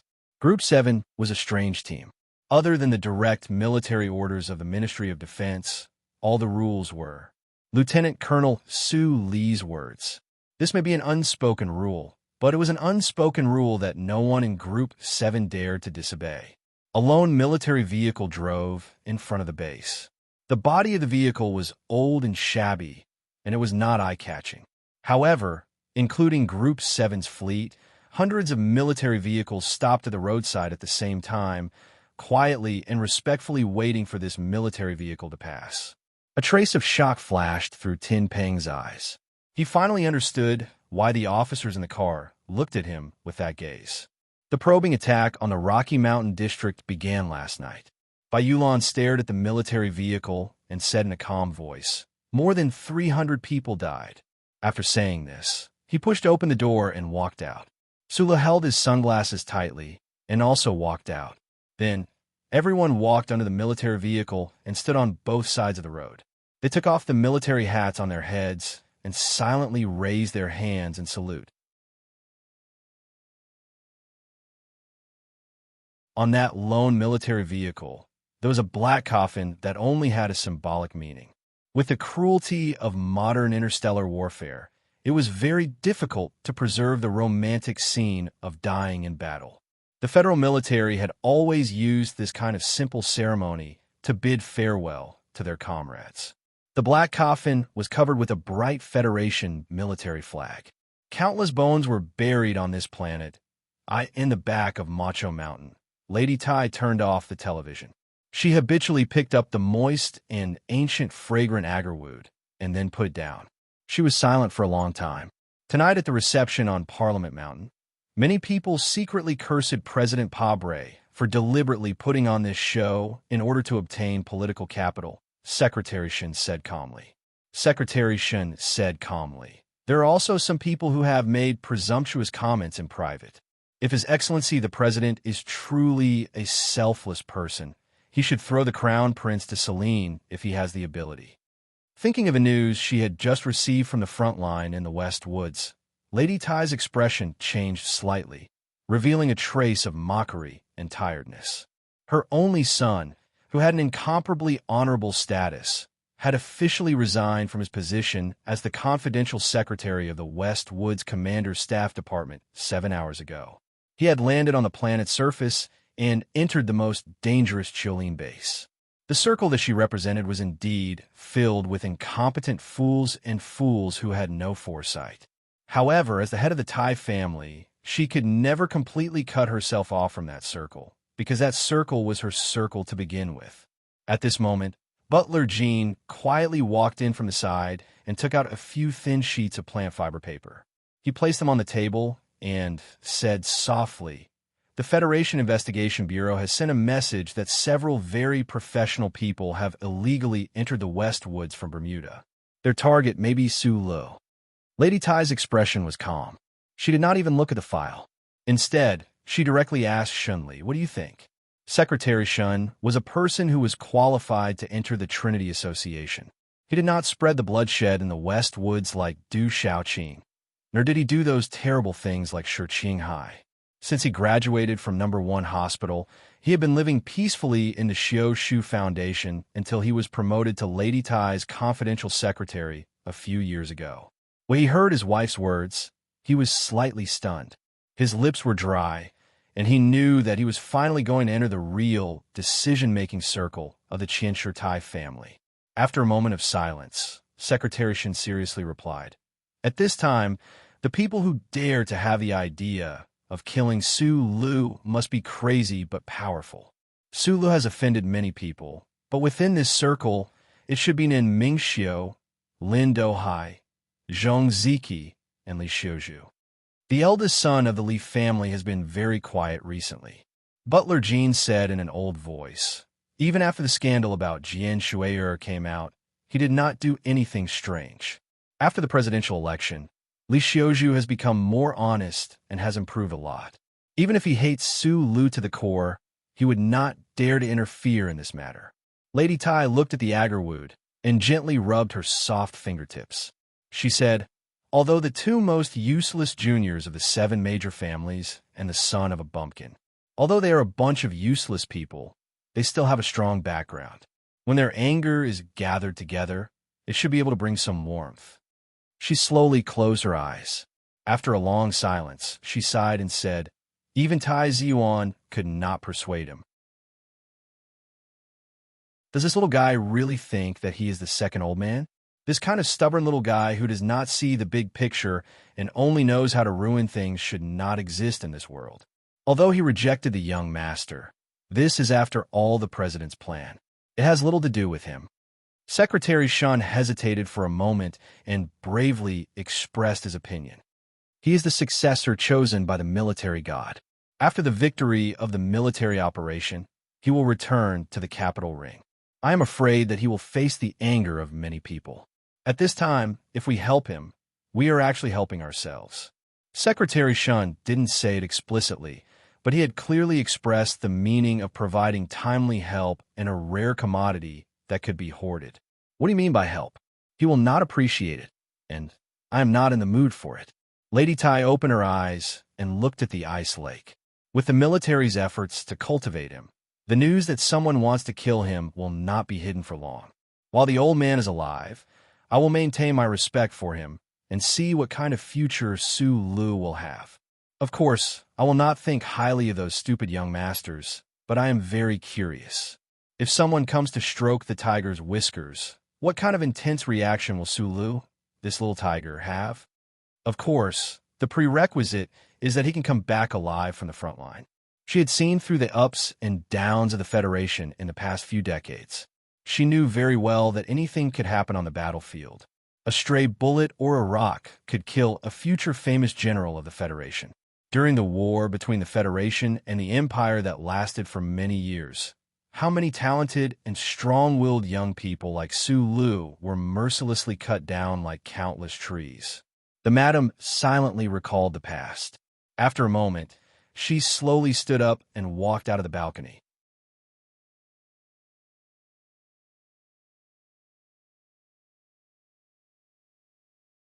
Chapter 459. Secondly, I'm taking leave today. It's not that I'm tired, it's not that I don't have time. I'm not tired at all today. I even went out to play for a while in the afternoon. I definitely have time to write. Even if I start writing now, I'll definitely be able to write 3,000 words by tonight. It's just that my mood isn't right. In the evening, I drank 2 glasses of wine with my father and chatted for a while. I suddenly remembered that when I was young, I often heard my father talk about his old days as a soldier in Tibet. There's nothing to be sentimental about. It's just that the story of the spy is about to enter a more hot-blooded phase. I can't find the point where I feel that way. My life has been joyful and trivial for too long. I sat in front of the computer for a while. I even thought about spelling with my friends, but I still wrote and deleted it. I have to write well. I have to write something slightly better. I didn't give myself enough psychological preparation at the beginning today. This is a serious problem with my writing attitude recently. I sincerely apologize to everyone. And then there's the most important thing. Ever since I got my license, I've never stopped writing. I've stopped writing countless times. Although it's true that the fatigue of being a middle-aged man has played a major role, when you think about it carefully, it's ultimately because I haven't given myself enough pressure. My attitude isn't correct enough like what I said earlier. I've said in the past that my work is my interest. It doesn't necessarily have any meaning. It's just to entertain everyone. is to help you pass the time of your precious or leisurely time. But when you think about it more deeply, life is actually all about using various methods to pass the time. So the method is actually very important. In other words, we writers of stories are also very important in a certain sense. Since it's important, we have to have an attitude towards major events. For example, the 60th anniversary celebration, the Olympics, a house, or a marriage.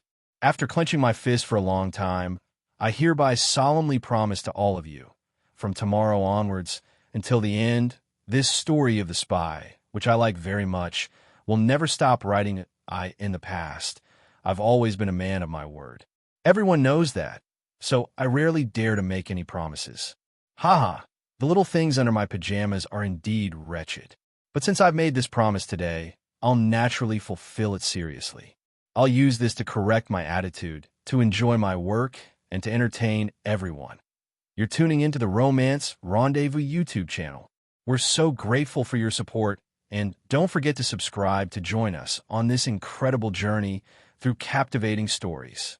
Your generosity through donations truly makes a world of difference, as it's the primary source of revenue that allows me to expand and enhance this channel for you. Thank you from the bottom of my heart for being a part of this adventure.